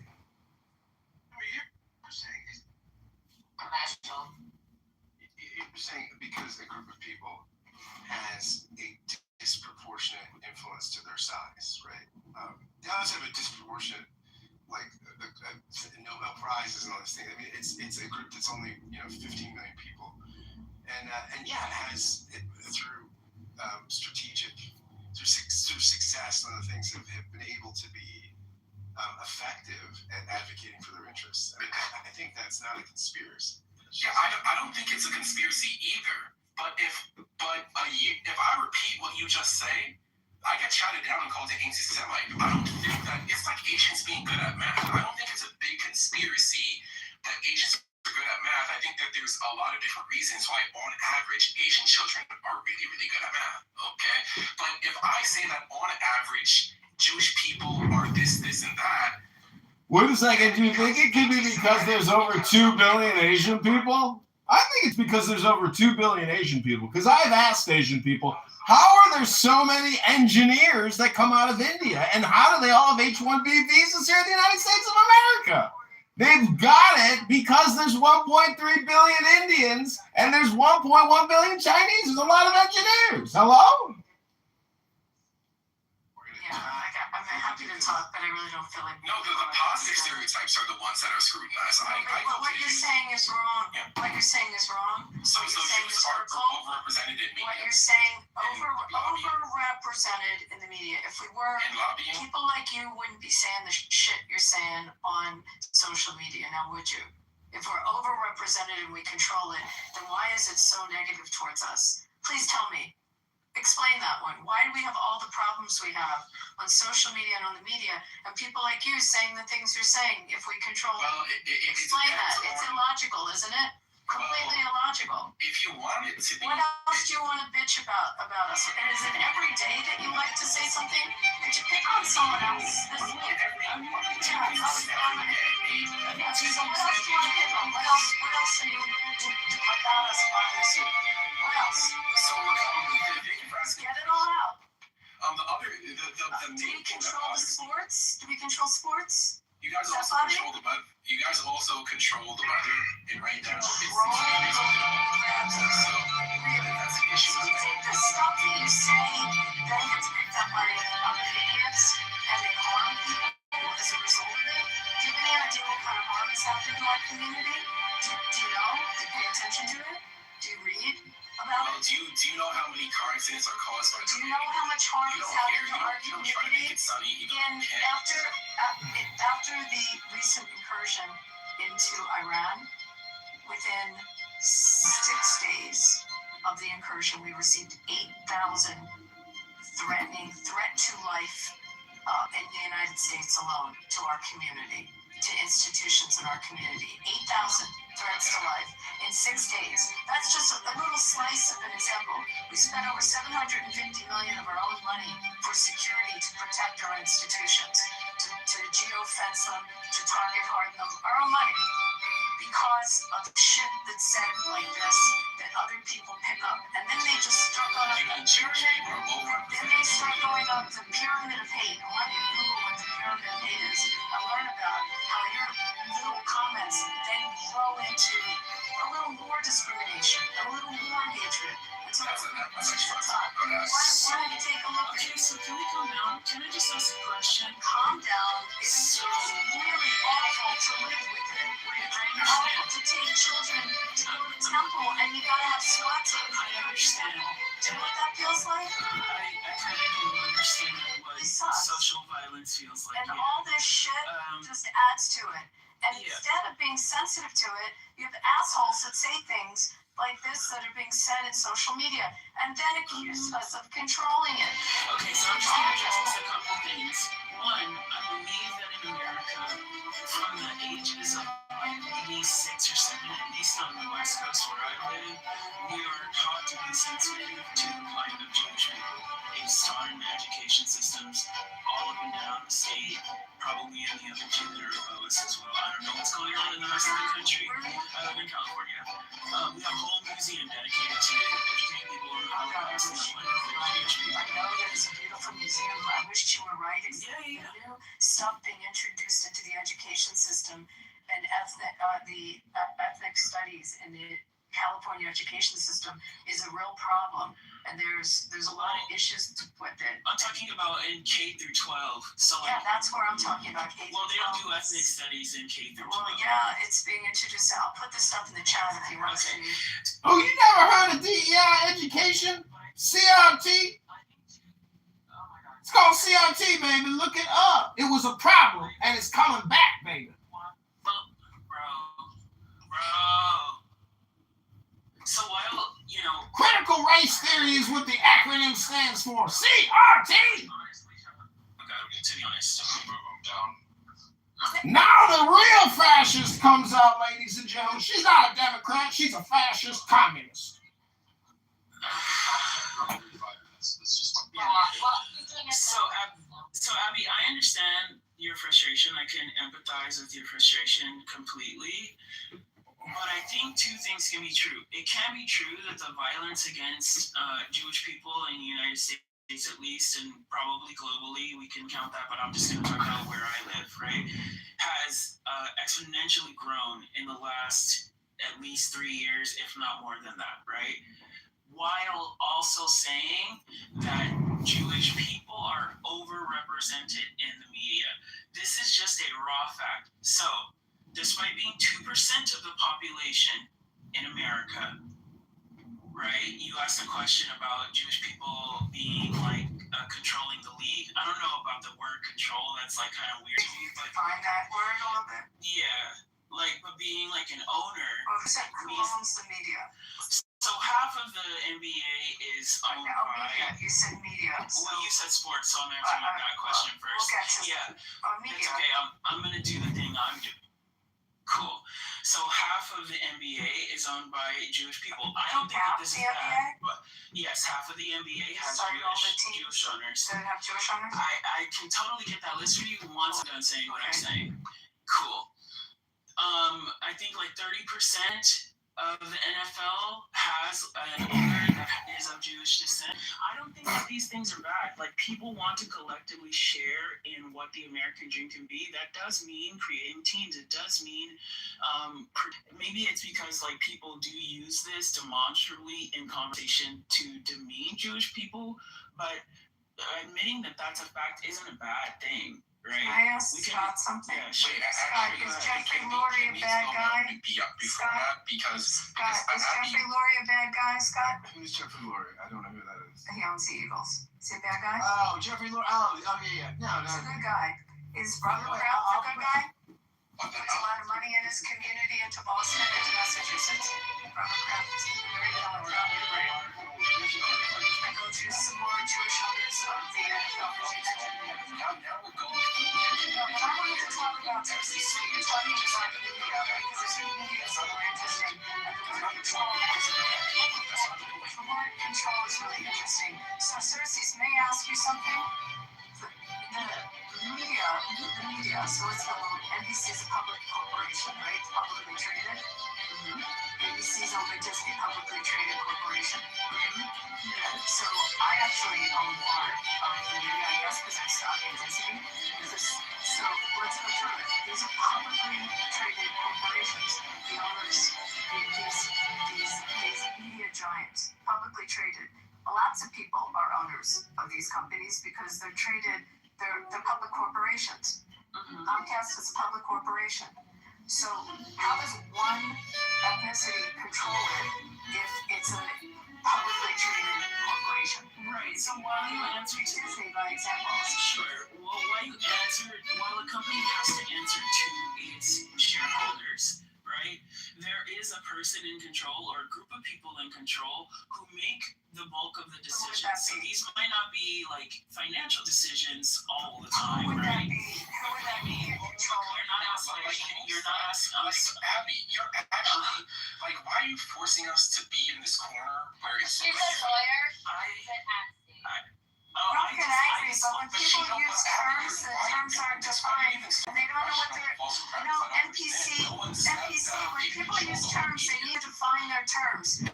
Know what they're talking about. So when you use the word company, define the company.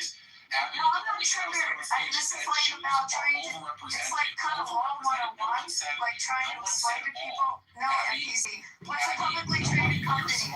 NPC. I'm smarter than you on this. this. What's a publicly traded You're company? smart enough to not play these games. No It's one not said a game. all. It's You're logic. playing games. It's You are basic just logic. communicating dishonesty. Nobody said all. No one said all. No one said You said you control media. So I asked what the media is and who the media is You have and who owns the media and the publicly traded companies. So You guys have any guys, fucking No one said that you control the media. The only thing that I said was that you are overrepresented, and then you agree. You did say If they're overrepresented, then that's fine. Oh my lord. You did say it. So I'm just trying to explain who these companies are. Overrepresented. They're publicly traded. Sony publicly traded, right? David, you live in LA. Let's talk about all the media in LA. Publicly traded companies. Democratized ownership. That's not bad. You want to know that. You know that a publicly traded company is institutional investors.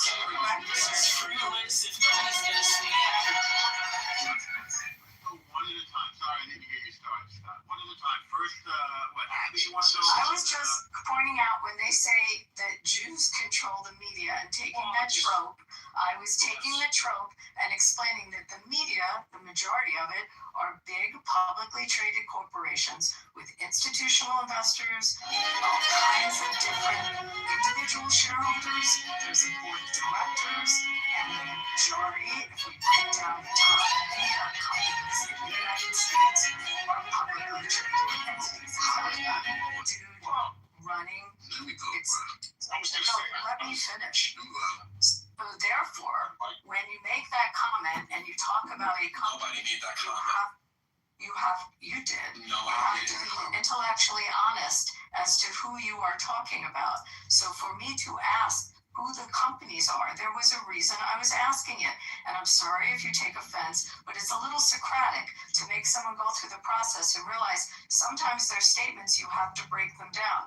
Break down the word control. Every word that you say, there is an explanation or a definition of it. And that was my point. So I'm responding because she just mischaracterized what I said.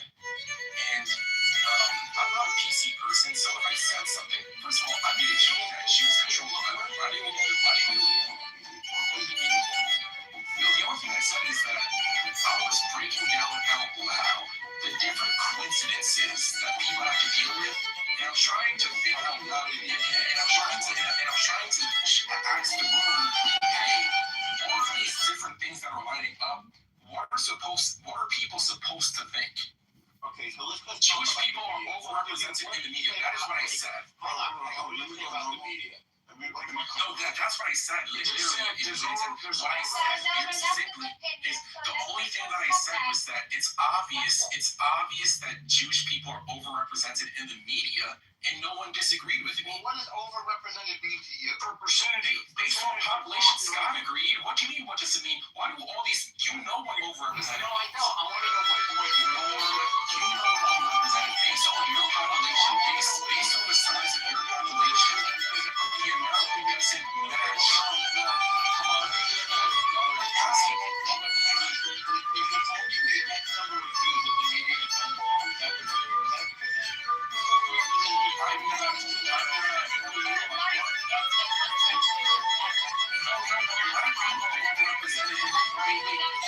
Overrepresented just means overrepresented. Black people are overrepresented in sports.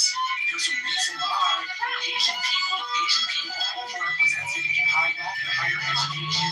There's a reason why black people Actually, there's several jokes that we do. There's several jokes, and the only reason that we say that we are is because all the owners are white. Black people in sports because they're good at sports, or what's the reason?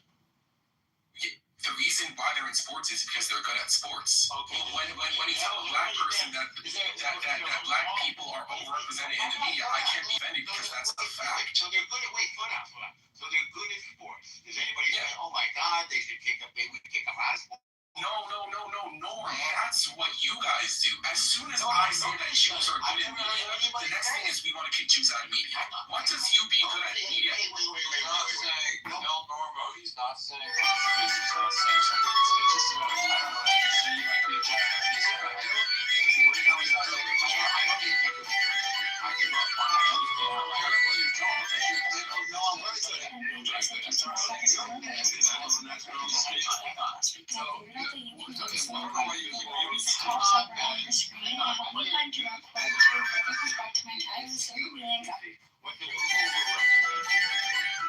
I'm not gonna ask questions that I'm not gonna answer questions that I believe you know the answer to. Okay, so you're not reading my mind. You know what I know. After this is done, if you're not done, you're treating the fact that I pointed out the overrepresentation as a conclusion of what to do. That's the reason why you guys get to the gas issues. The reason why you guys get to the issues is because you're treating my statement as a fact as a conclusion of what you do about it. You're treating my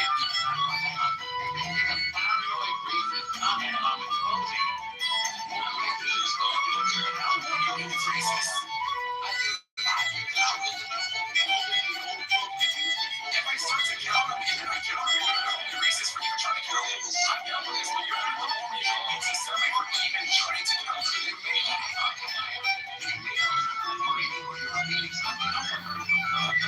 No, you guys created Hollywood. My friends are Jewish. The first thing you established There's a lot of pride in the fact that Okay, do you have any niggas? The Jews, you guys created Hollywood. Yes. I read a whole entire book on it. And there should be shame. NPC should be shame. Anti-Semitic say that my Jewish friends gave me this book. I don't want to hear about your Jewish friend. We're talking to you now. Hollywood's awesome. There's no problem with Hollywood. So what's wrong with saying that Jews are overrepresented in the media when So somebody started an industry. Okay. Now,